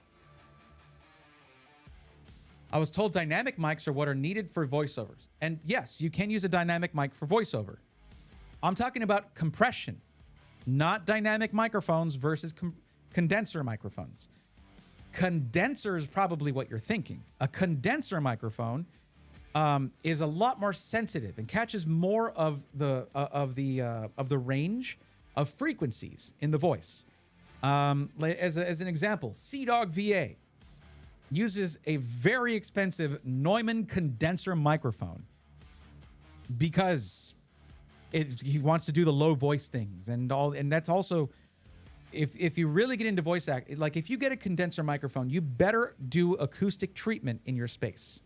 With this, you don't really need acoustic treatment because like once you're right up on the microphone, it has great off-axis rejection. If you're not right up on the microphone, it won't really catch much, you know? That is why these are awesome for when you're doing a podcast. Why? You got 4 different people or 3 people or 2 people or whatever. You don't want their voices to be overlapping each other in the channels. You want to be able to completely separate and balance out those channels. So this catches audio from like right here. Now with a condenser microphone, like say your HyperX Quadcast is a condenser microphone. You want to be a hang 10 away from it, about that far away from it, to get the best effect. I imagine there are times where you're not that far away from it and you're right up on it, right? Not great for a condenser microphone, but you get excited, right? You want to get a dynamic microphone and get it right up in your face like this. Maybe a little off to the side, actually. Especially if you don't have a good pop filtration. 45-degree angle, but right next to the mouth and you're good to go. You can get the best microphone in the world. But if you don't pay attention to microphone placement, you're probably going to have a bad time. Oh, you got it, Bone Shock. Thanks for hanging out. 4 a.m. My goodness. Thank you for the posture check, actually. Ooh, I had just started to feel it. Algorithm, my favorite game reviewer, Ranton, hasn't uploaded in months. Oh, brother, will you be doing a Crimson Desert stream? I've talked to the, actually, so probably not, even though I think the marketing lead for Crimson Desert. I'm not a gaming streamer. I turn on a video game and like, the viewer counts will usually drop a little bit. That's going to be rough because I am going to be playing video games on stream, but it's mostly going to be Pokemon things like Nuzlocks and ROM hacks and fun things like that. And regardless, I need it for the content. And if I'm going to be playing the games, I want to stream the games and hang out with you guys. But maybe over time, people will start being like, oh, it is kind of fun to watch him play video games. It's not just when he's talking about computers that I want to watch this. Well, let's hope so. Actually, did not mean to leave that just yet. Boy, that was a lot of yapping I just did. All in a row. Sorry about that, but okay. I don't know what you're saying no to, but are you sure? I don't know. I don't know what I'm referring to there or what you're referring to, but hey. No, don't fall, please. Thank you. All right. Good catch, me. Okay.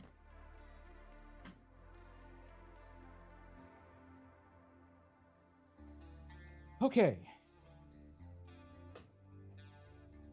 For this, I'm just writing the number 1 and the date because I know what it is. So.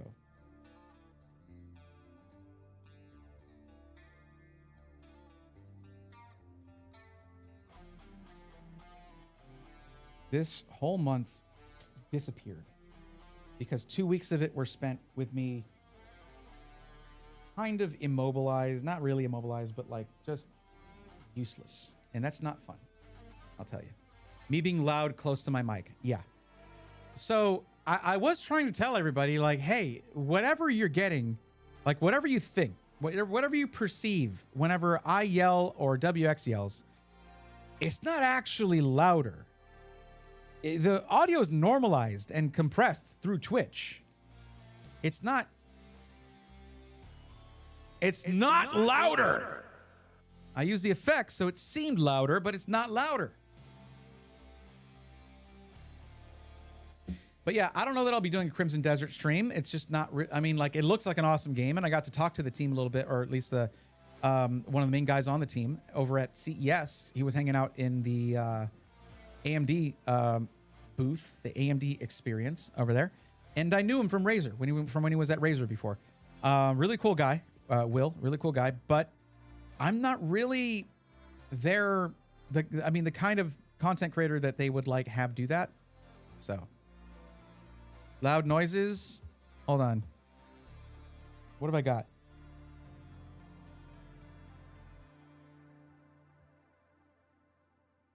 I've got a few, but here you go. The WX, this is just for you. Here you go. Hold on.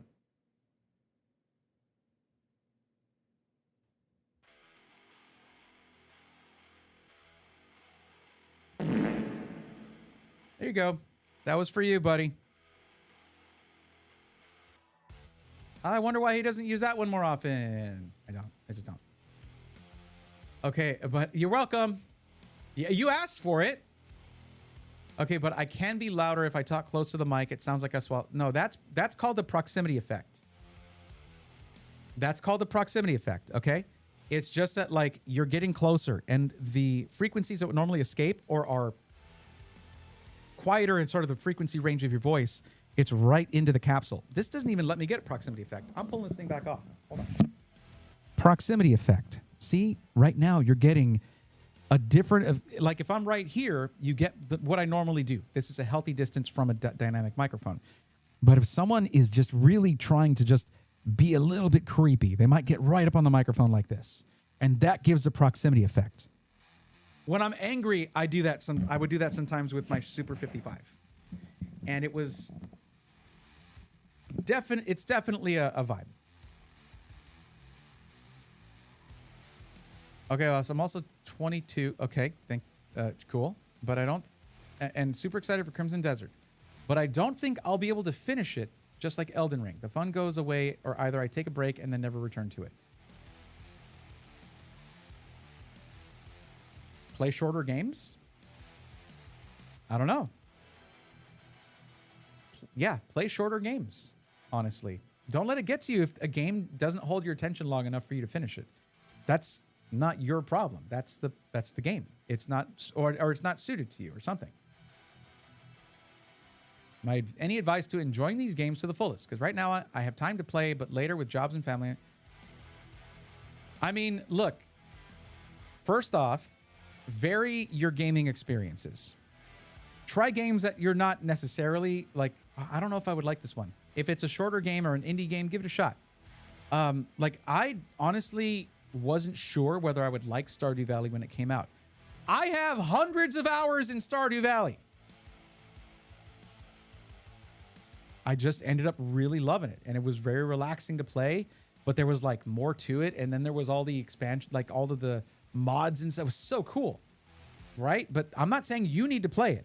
I'm saying I played a game I wouldn't have expected, and it became one of my favorite games of all time.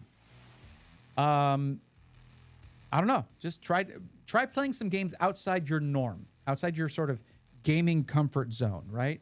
And also, like maybe games that are well reviewed, like by the people who play it. Like, so you look at like the Steam reviews, stuff like that, but don't get the most hype. If you just play the games that get hyped up by everybody else, you could miss out on some truly unique gaming experiences. Unironically, play shorter games. Portal 1 and Portal 2 are like a collective total of 8 hours of playtime, and they're some of the best games ever made. Natty makes a very good point. Portal 1 and Portal 2. Portal 1 will forever be one of my favorite experiences I've ever had gaming. And it's a pretty simple game when you really think about it. Portal 2 just upped that, like up the ante on that.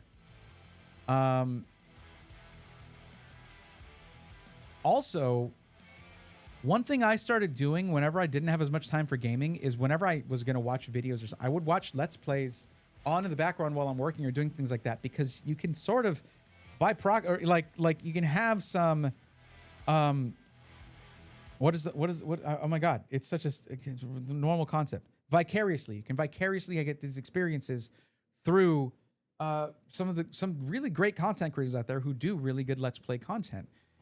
If you're like working or doing other stuff. But right now you're saying that you're in a period where you can game. Here's my advice. If I were to be selfish with my advice here, play some retro games that are some of the best, that are regarded as some of the best games of all time. Get over the fact that, oh, it's pixel art, or it's like, what is this? Super Nintendo or whatever. I don't know. These games were made at a time where they couldn't just fall back on amazing graphics to sell a game. The gameplay had to be amazing.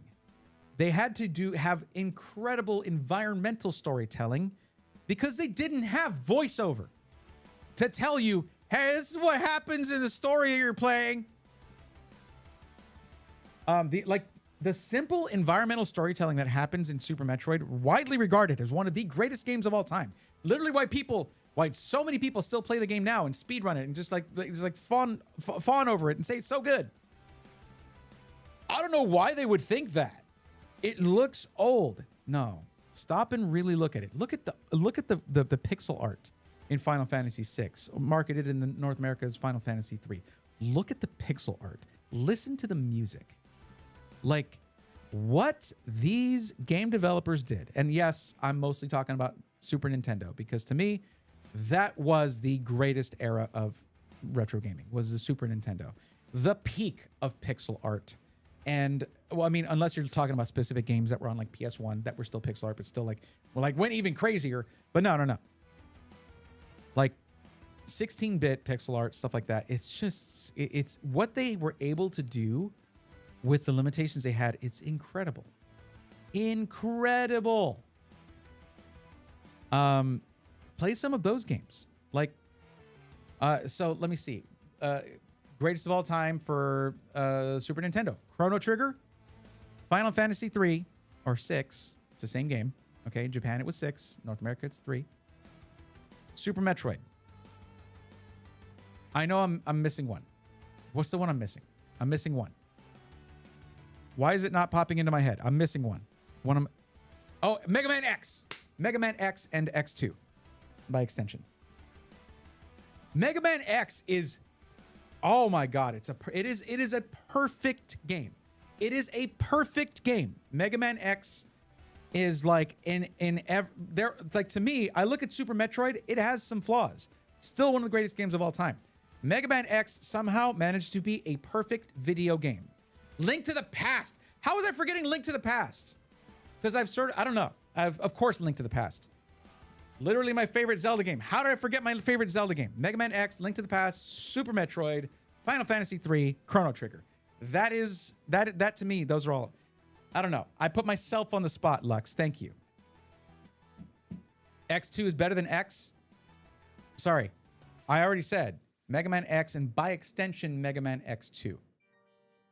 Get it? By extension. Earthbound, I never really got into Earthbound. I personally never got into Earthbound. I know it's a great game, and I acknowledge that it's a great game, but I never played it at that age, so I don't have any attachment to it. Super Bomberman was great. It was, yeah. Phantasy Star, Jean-Paul, yeah. Nero, for Elden Ring, try a build you've never tried before or a weapon. The game has so many options to, or weapon. The game has so many options to choose from. It's crazy. No, I know Earthbound, or as in Japan, Mother. I know that it's an amazing game. Genre bending game, absolutely regarded again as one of the top Super Nintendo games. For some reason I just never got around to it. I don't know why. I'm playing the X1, X2, and X3 randos. X3 started to get a little too far afield for me. I liked X1 and X2. It was like everything. But X3, it was still good. It was before it got real crazy. Pardon me.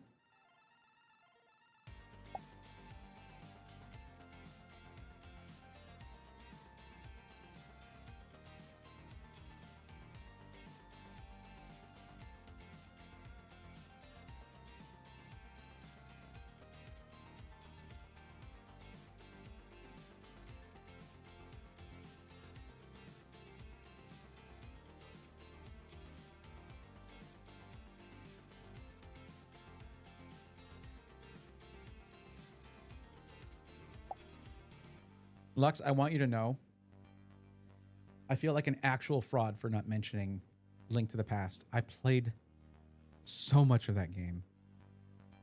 And for the longest time, I would say, this is my favorite Super Nintendo game, and I don't know why. I forgot it. I was too excited about Super Metroid, I think, because like getting into that and then Mega Man X and all those. Yeah. I feel like I owe everyone an apology for getting what is, in my opinion, the best Zelda game. X3 is the hardest of the original trilogy. That might be why, as a kid, I didn't really get Ocarina of Time. Kind of blows. You're talking about comparing. I talked about this earlier. You're talking about comparing. It's funny because I was talking about Link to the Past earlier, and then I forgot it here. You're talking about comparing when Nintendo had mastered 2D Zelda to when they just started with 3D. You've never played A Link to the Past? Oh, dude. You got to play it. It's just like the perfect formula. Everything. You have the two worlds. You have all the dungeons, amazing bosses. Some of the staples of the Legend of Zelda music come from Link to the Past. Yep, for me it was Final Fantasy II.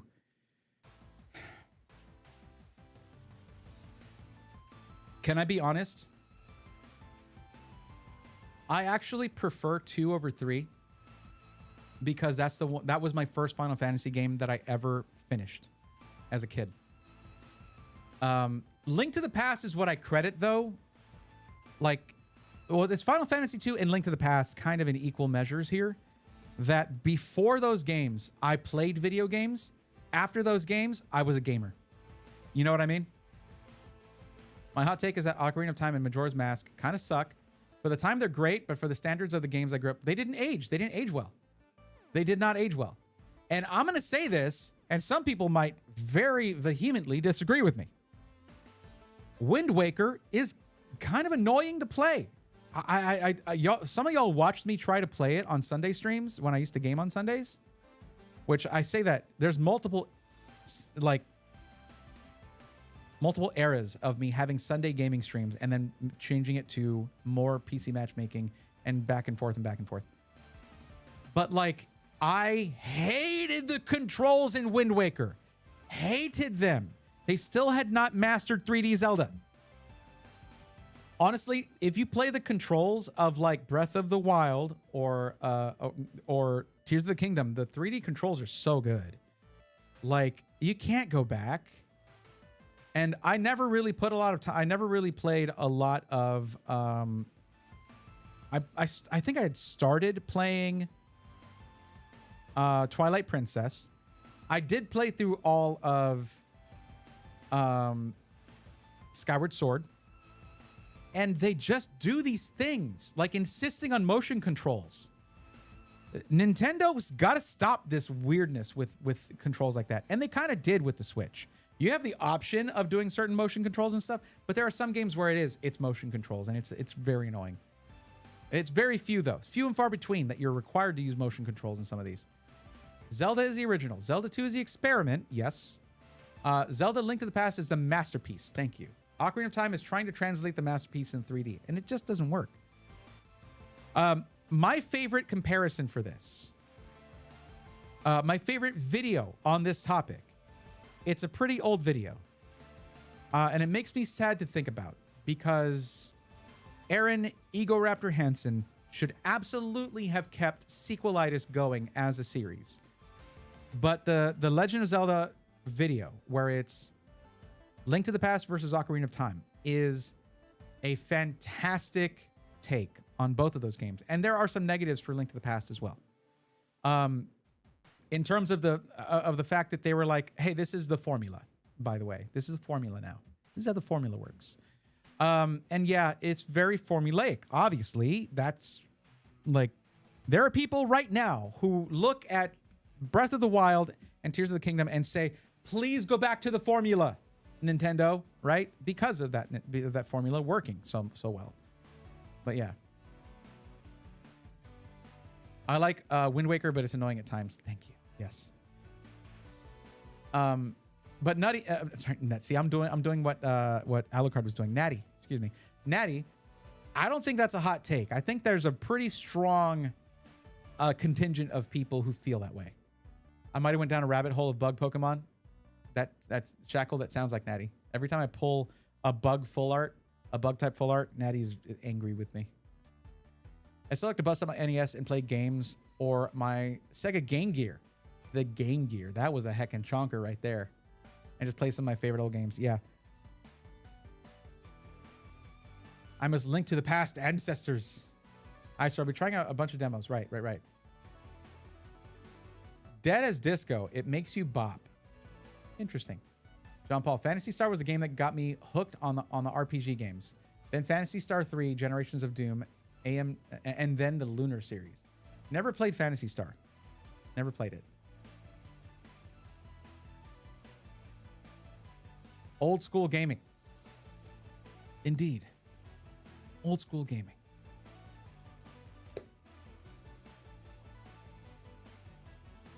What should I do?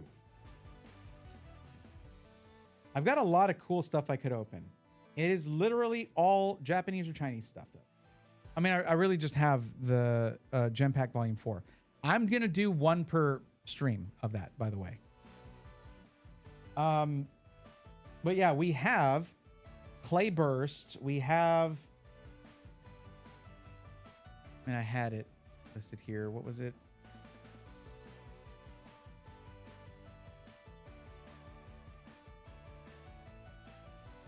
Battle Partners. Journey Together. We have more Nihil Zero. I think I need to get into the Nihil Zero because I feel like I should open all that before the launch of, well, I mean, it doesn't really matter. I mean, the videos aren't going up in time anyway, but yeah. I really like Breath of the Wild, but I could not get into Tears of the Kingdom. It just feels like open world sandbox game with Zelda skin. Chanala, have you watched Skitty Bitty's video on Tears of the Kingdom and why it's bad? Like, I enjoyed the game. I saw the flaws in it.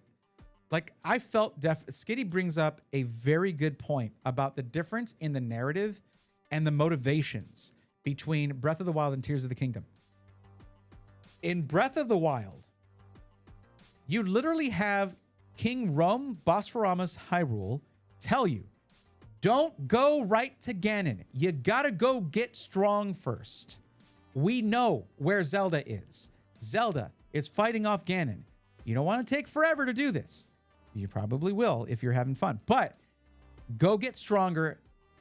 Do these things. Then go defeat Ganon, right? In Tears of the Kingdom, you don't know. The audience knows, but you don't know where Zelda is. So it's like the motivation is all over the place. It's really weird. But Skitty Bitty has a great like 3-hour video on it, on just taking down Tears of the Kingdom. And I saw a lot of the flaws that Skitty brings up. I still enjoyed myself. So much so that I did a full replay on the Switch when the Switch 2 came out of Tears of the Kingdom on stream. And I'm happy that that's out there. Well, it's gone by now, but still. If you want to get like a slightly shorter version of that, go to Point Crow's channel, because Point Crow has a reacting to, and Skitty is actually in the chat and like gave approval to do the react thing, because Point Crow is awesome and will actually ask for that before doing something like that. And of course, Point Crow, Eric is really funny. He's a really funny dude. And their interactions throughout as well, when Skitty is in chat, it's really funny. It adds a little bit to it. 2006 Sega Drive. Also, the funny thing is, Skitty then did a react thing to that reaction and actually straight up disagreed with Eric on certain things. It's so funny. It's such a weird... Don't watch all of those. That's hours of your time, but still. 2006 Sega Drive 2 on birthday, plus Power Rangers movie game. Unlimited fun, which also got me to wear glasses. Huh? How did it get you to wear glasses? For us Gen Xers, we are old school. So old school gaming is a natural option. True. Non-retro, but still classic, incredible games. Portal 1 and 2, Half-Life 1 and 2. Half-Life 1 is retro. That's retro. Titanfall 1 and 2. Dying Light 1, especially this game, absolutely amazing gem of an open world game. Interesting. Cave Story. Hotline Miami 1 and 2, Killing Floor 1 and 2. Now, there should be a distinction here, right? Something like Hotline Miami is retro-inspired, retro-styled. So that, you can count that as retro if you want to, but it's not actual retro gaming.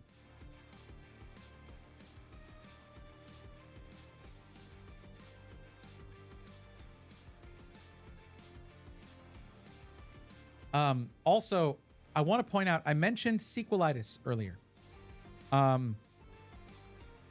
If this weird content creation road, this winding path ever puts me in talking distance of Aaron Egoraptor Hansen, I know it's a belabored point. It's like, oh my God, enough about it. I am going to ask him why he didn't want to continue sequelitis. He was so good at that, at the video game essay. He is so good at that. It's like a weird hyper focus thing that he had, because he's like, when the Game Grumps are doing Game Grumps things, he's all over the place, right? ADD stuff, but ADHD stuff, but his scripts are so good for those videos. They're so, like, I'll go back and rewatch the 4 sequelitis videos that are on the Egoraptor channel. They're really good. I'm really sad that that's not a series he wanted to continue. But no, speaking of continuing, let's continue. I can't choose.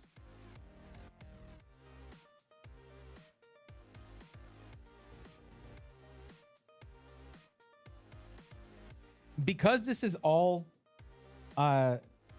Japanese packs that have like fewer, they're like 10, this is 5 cards each. The Chinese ones had 4 cards each. Yes, these are mega packs. Yeah, that probably gets annoying. But I should do one of each. Of Nihil Zero, Nihil Zero, and Mega Brave.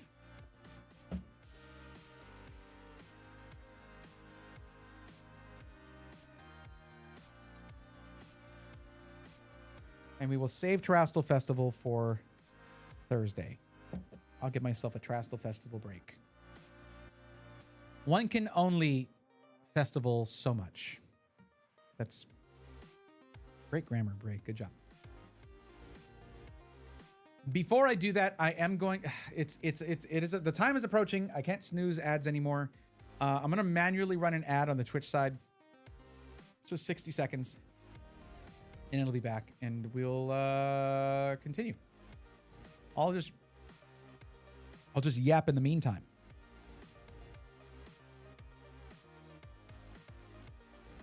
I can't really. I mean, I think there's an option to do that on YouTube, but I'm not gonna.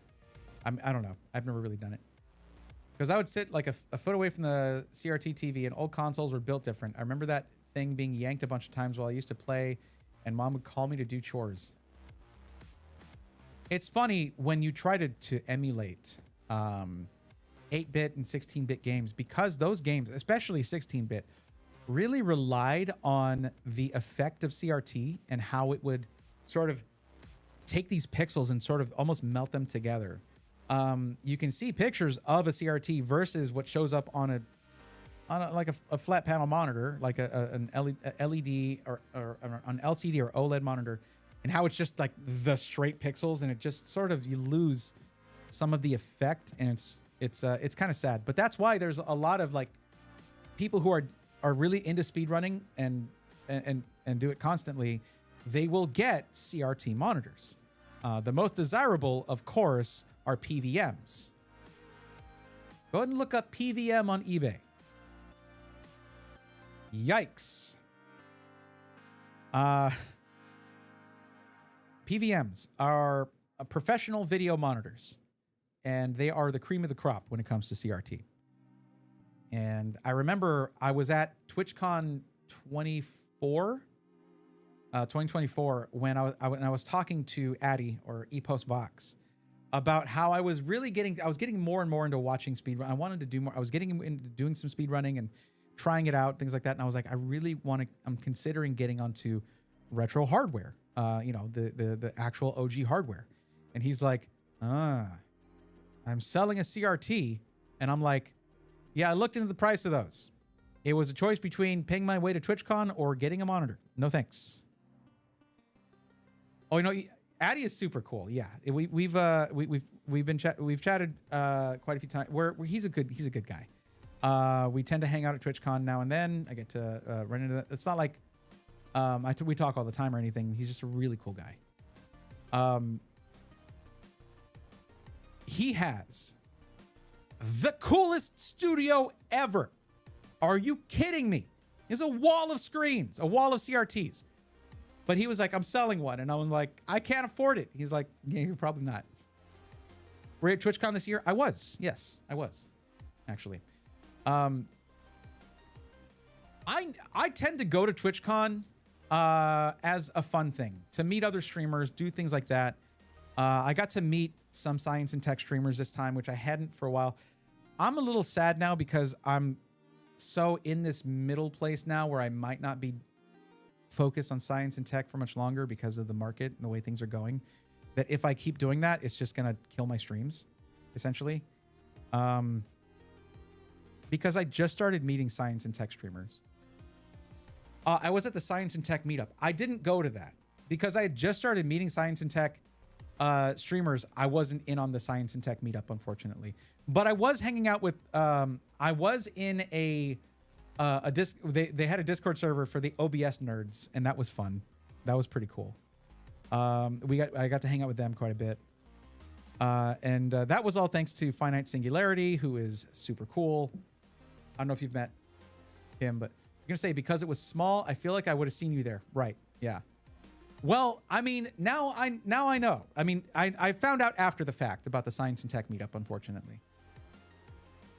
But that's also because I'm really bad about making, well, I'm not bad about making friends. I'm bad about building friendships. I've always been like that since I was young. I've just like, I get into a sort of like, I don't want to bother so-and-so.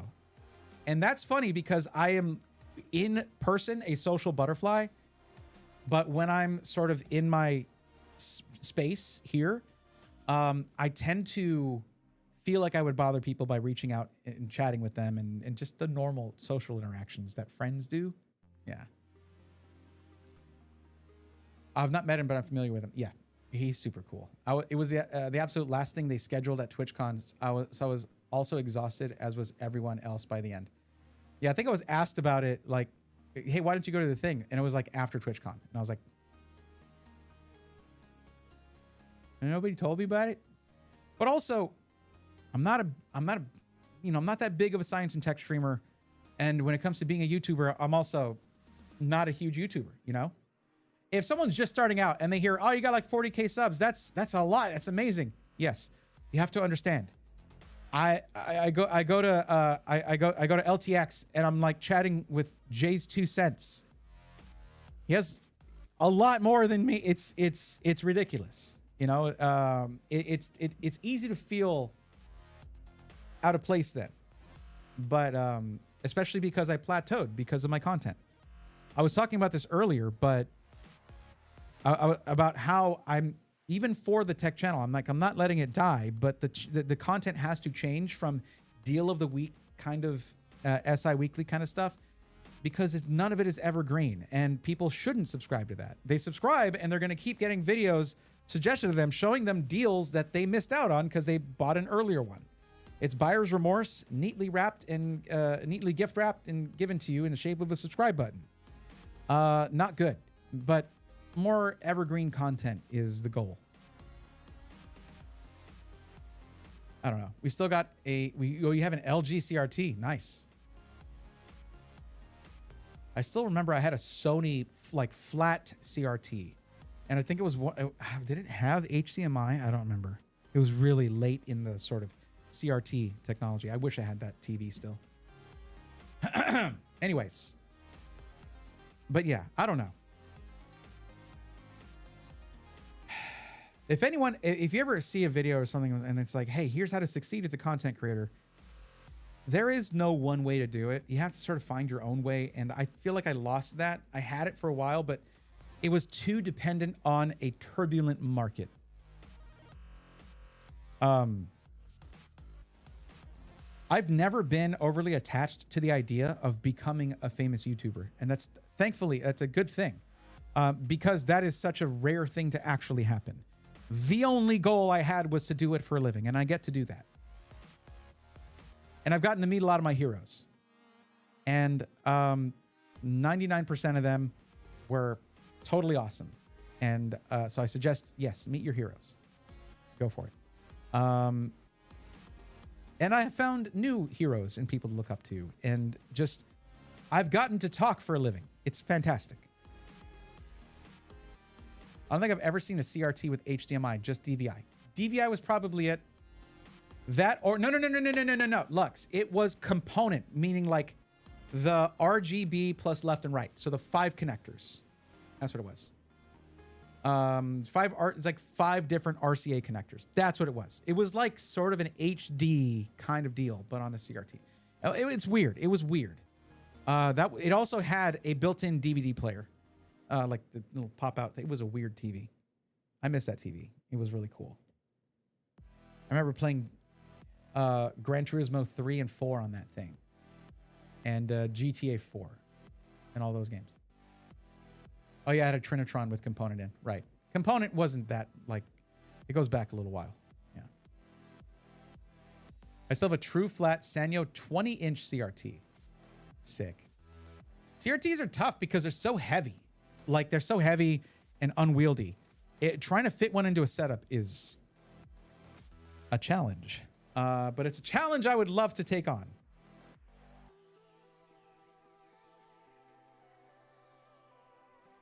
I mentioned earlier that I'm wanting to I'm not giving up on the series that is supposed to save the tech channel, pre-built, rebuilt, right? I would say that probably there's 2 like main issues. If you all want me to get into that a little bit. The delays are not, they don't have to do with these issues. The delays that I've had where I have to like reset are because like iBuyPower, who they've treated me well a lot of times.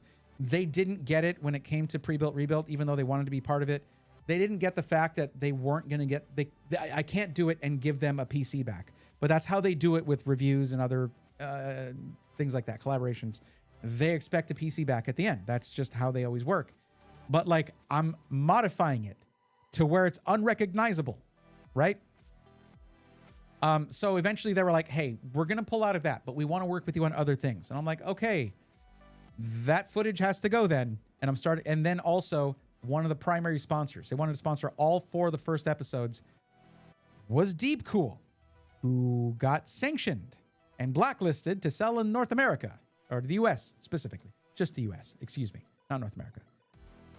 So all of that stuff, footage and B-roll and everything had to go. And then just one thing after another. So in terms of practical side of things, it all has to be redone. But also the 2 big holdups are, I've been planning this for 2 years and working on it too, but that work had to be scrapped. I am obsessed, maybe overly so, with this being a perfect series. Like the footage, the green screen footage, the just every bit of it being perfect. When I said that I was going to a meeting in Austin in December, that could potentially be a huge deal for pre-built rebuilt, it was to meet with a place with some people that had a studio. That fell through. But I mean, I'm talking about a professional studio that I could potentially use on a monthly basis for free. So if I'm making 4 episodes of pre-built rebuilt per month, I go and I do the A-roll there and some of the B-roll too. Done. For a whole month, I just film all 4 of those videos and then I go home, right? That fell through. I just have to get over it and film it here. And that's tough for me because again, this is my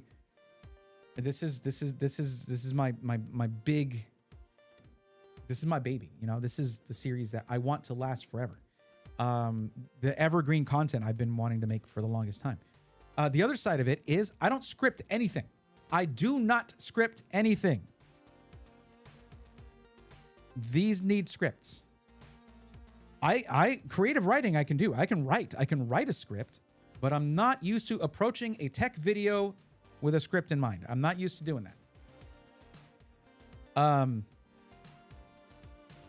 I can also read off a teleprompter. I've done it before. It's just, it's not my normal way of making content. It's not how I'm used to delivering content to y'all. Like you get unfiltered me. Oh, well, not unedited, but you get sort of the off the top of the coconut kind of stuff. Like I rely on the fact that I'm very familiar with a lot of the data for this, a lot of the information, a lot of the facts about PCs. And it feels to me more authentic that way. But I am not, to say the least, I'm not concise. Okay. That's an understatement. Understatement of the year. I'm not concise. I take my time getting to my point. I don't think I need to convince you of that if you're watching this stream. Okay.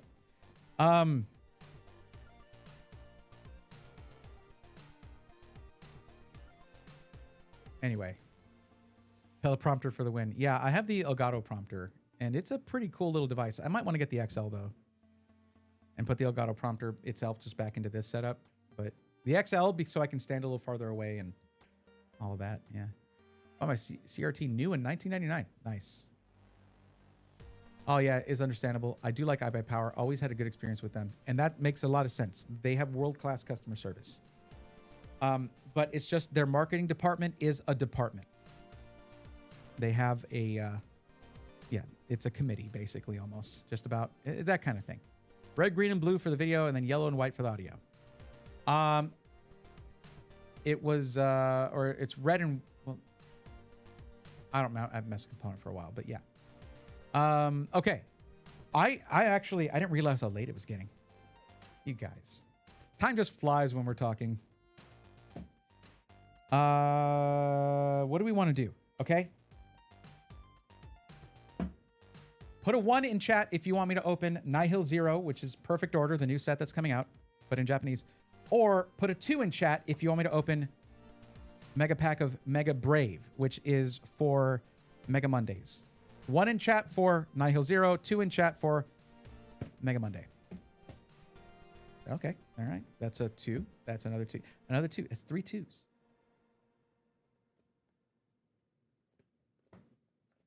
I don't know if we're going to beat that, and I don't want to do a poll. I'm starving. So we're doing this. Okay. Might as well get the new Mega Monday thing going. The chat yearns for the Mega Pack. Well, they would both be Mega Packs, Natty. They would both be Mega Packs. They're both Japanese booster boxes. 30 packs of 5 cards each. It's going to be a Mega Pack regardless. Okay. We're doing Mega Monday. You got it. We're going to do a bunch of Nihil Zero Thursday and Sunday then. Because I'm getting the new set comes out on Monday. So, all right. The joke doesn't work if I make that distinction. Well, I'm glad you didn't then. Everything in service of the joke.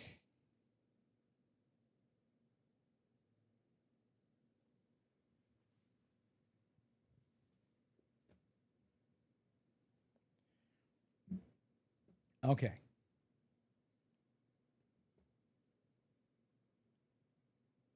It's Mega Brave and Mega Symphonia. What a cool name. Mega Symphonia is such a cool name for a set. Mega Brave is fine, I guess. Okay. This is a Mega Pack. It says so on the box. Yay. It does. How about that? Okay. And what am I going to say? Oh, it's fine.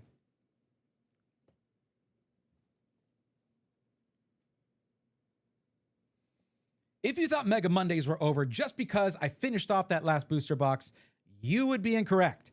Because I'm not getting another one of those. They are too expensive, and that triple Bulbasaur situation kind of bummed me out. But we can get the Japanese set. That's right. But we can get the Japanese set. That's right. We've got Mega Brave. In Japanese, it is Mega Brave and Mega Symphonia that come together to make Mega Evolution base set. However, this side of the set should have potential for the Ivysaur or the Venusaur, IR and SIR, or in Japanese, Art Rare and Secret Art Rare. So let's get into this. These are, of course, 30 packs of 5 cards each. So we're going to do 3 Mega Packs out of this. I've got 2 boxes like this. So that's going to be 6 Mega Packs for 6 Mega Mondays. And let's hope we get it, because I don't want to have to buy too much more. I've already got most of the cards from this set. But whatever. Let's get into it. Of course, since we're doing Mega Packs, that means you get to watch the sped up version of me making this Mega Pack while chat gets to hang out with me and we get to chat. Okay, well, let me at least get this part in it. There we go. Let me put this thing in sport mode, speed things up, and we'll see what this first Mega Pack has in store for us. Oh no, I ruined sport mode. It's okay.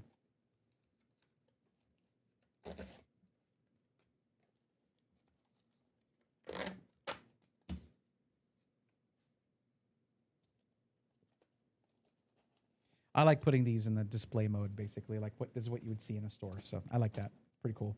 All right.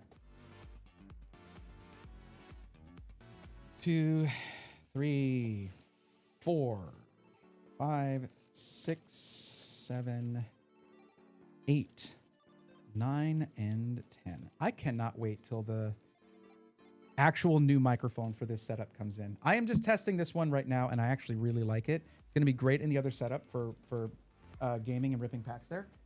But you guys kind of saw me sort of designing that one or just testing it out. It's actually going to be really sick. I hope I was looking at the right camera earlier. I feel like I was. Okay, that's upside down.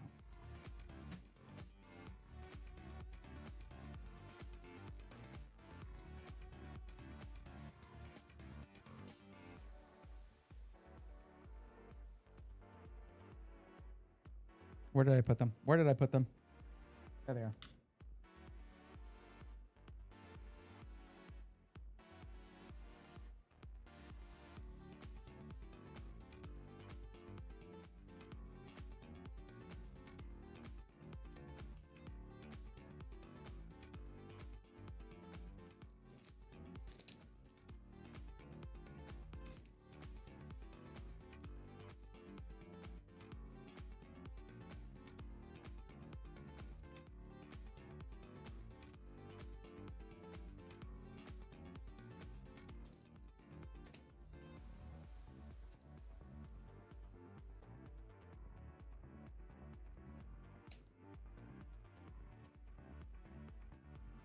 Watch, I get the gold Lucario, and he's just got the top of his head cut off there.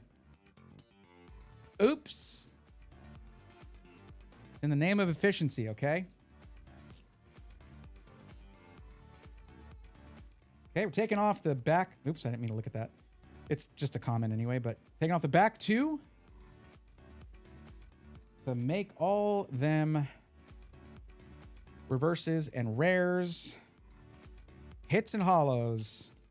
Go to the back of the stack. Damn, bars. Ooh.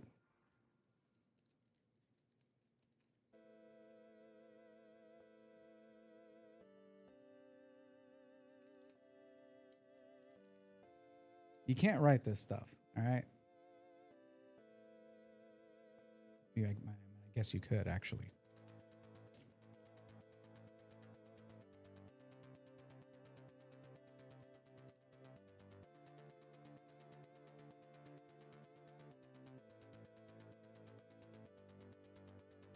It's crazy. Now that I'm thinking about it, I haven't actually ripped that many packs during this stream. We did a lot of yapping, but... oh well.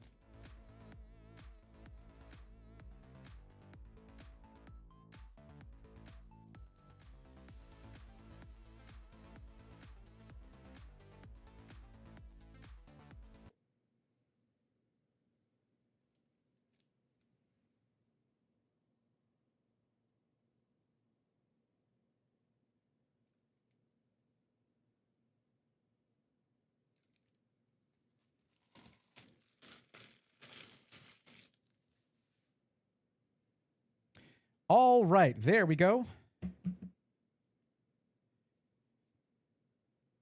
Now, the back part of this pack should have all of the hits and hollows, the rares and reverses, all the good stuff should be in the back. So let's see what we get out of this first mega pack for this box. There's our focus. Okay. We're going to speed a little bit through this because this is 50 cards to get through. And those final 20 are where, because again, I have most of these already, if not all of these already, when it comes to the commons and uncommons. Yep, got that. Yep, got Miltank.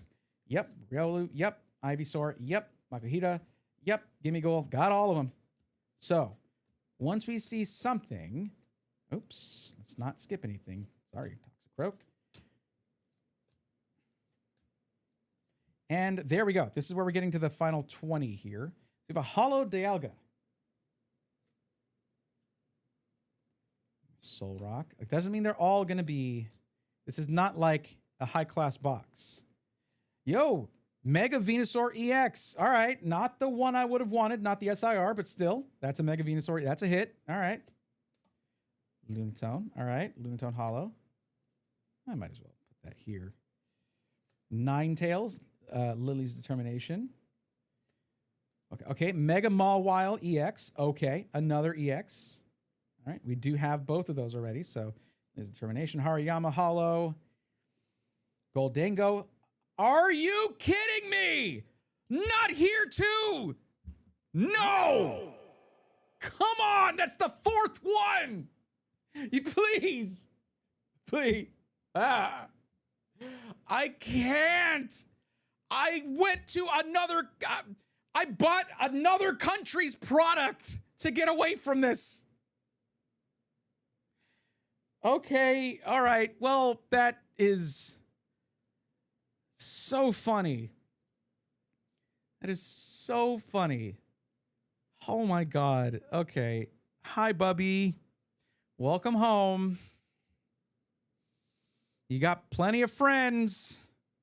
Listen, could you maybe, if you're researching stuff, could you go find me an Ivysaur or a Venusaur, please? Okay. I don't understand. This is why I don't chase cards. Yes, you get the royal treatment. Here you go. Yes, you're a beautiful boy. Here you go. You're welcome to hang out with your brothers. There's 3 other ones. Well, I guess this is just how Mega Mondays are going to go. So, please subscribe or hit follow because I got to get something out of this other than a 4th Bulbasaur illustration rare. See you in the next one.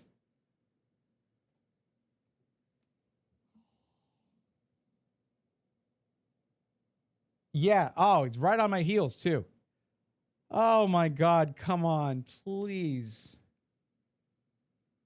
The fates currently are just like, hey, you want to hear something? Here you go.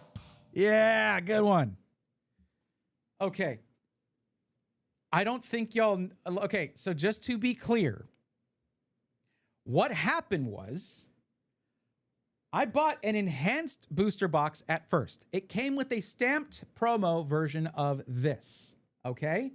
So, and the cards I'm going for are the continuation of this with Ivysaur and then Venusaur. It's a triptych. It all links together. Those are the first 3 cards in the entire National Pokédex. And all I was like, it's just 2 illustration rares and 1 SIR. That shouldn't be. So I started with a promo card. Guaranteed you're going to get this. Here you go. And I didn't get another one from that set in, like, that was the whole booster box. I didn't get another one. The second one, booster box I bought, I went ahead and paid the extra for another enhanced booster box because my girlfriend is wonderful and supportive and deserves everything. And her favorite Pokemon is Bulbasaur. So I was like, here, she loved that Bulbasaur promo. I was like, here, there's one for you. And then we pulled another one in that box. And now the next box I do, I get the Japanese one. I don't know what to do. The DJI hunts for a new Venusaur. Did it move around? I can't even. I've lost the ability to even. It's okay. This is good. This is funny though. Like, content creator brain is like, yo, that's pretty funny. That is actually funny. I'm not even like, I'm trying to soothe myself right now and only partially succeeding.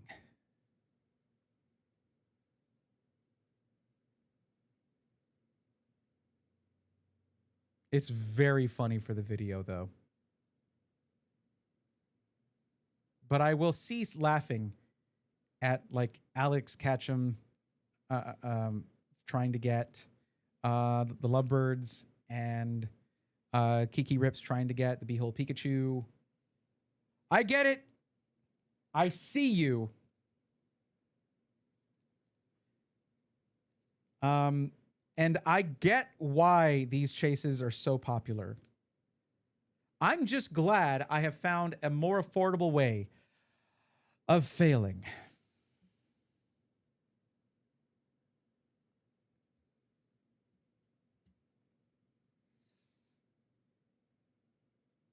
Is this what they mean by like suffering from success? Because this is a good poll. It's nice to get. Oh, well. I bet that's gonna hold on. There, okay. That's gonna look funny in the video. We're gonna pop that in the video. That's funny. Just all the reactions. It's really good. Oh my goodness. Okay. Well.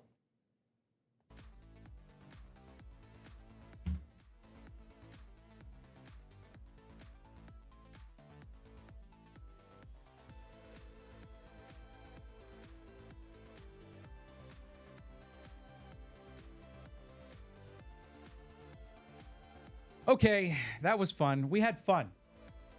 Oh my God. Wait, when did everybody leave? What happened? Oh, well, I guess whenever it was like just winding down and I was just yapping. It's okay. Who's doing what right now? I know my girlfriend's almost home, so I do want to cap this off and finish up so that I am not still streaming when she gets home. Might be too late for that, actually. I'm also starving.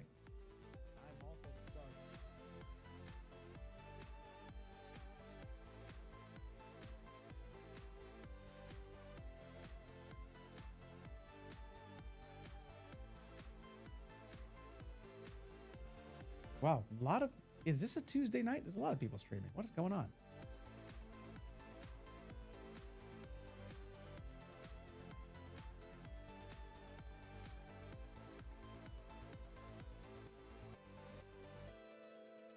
Get that food soon. Oh, you better believe it.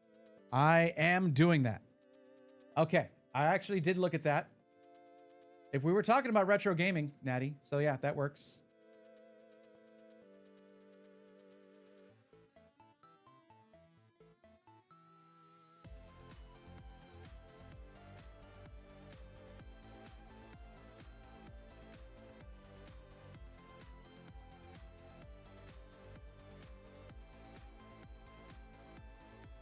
If you had a good time here, please do me a favor. Give me another 90 seconds of your time while maybe I help you find your new favorite streamer.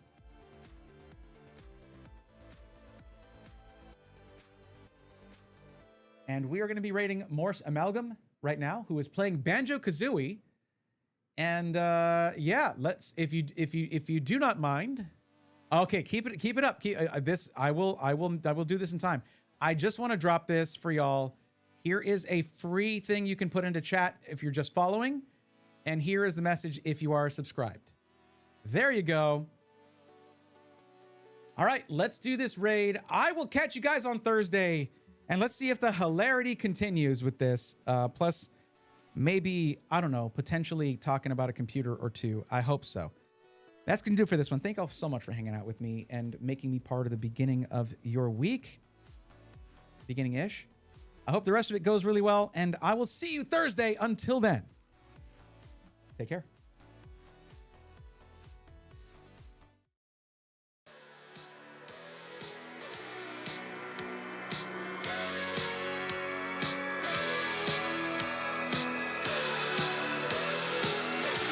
Let's go, nerds!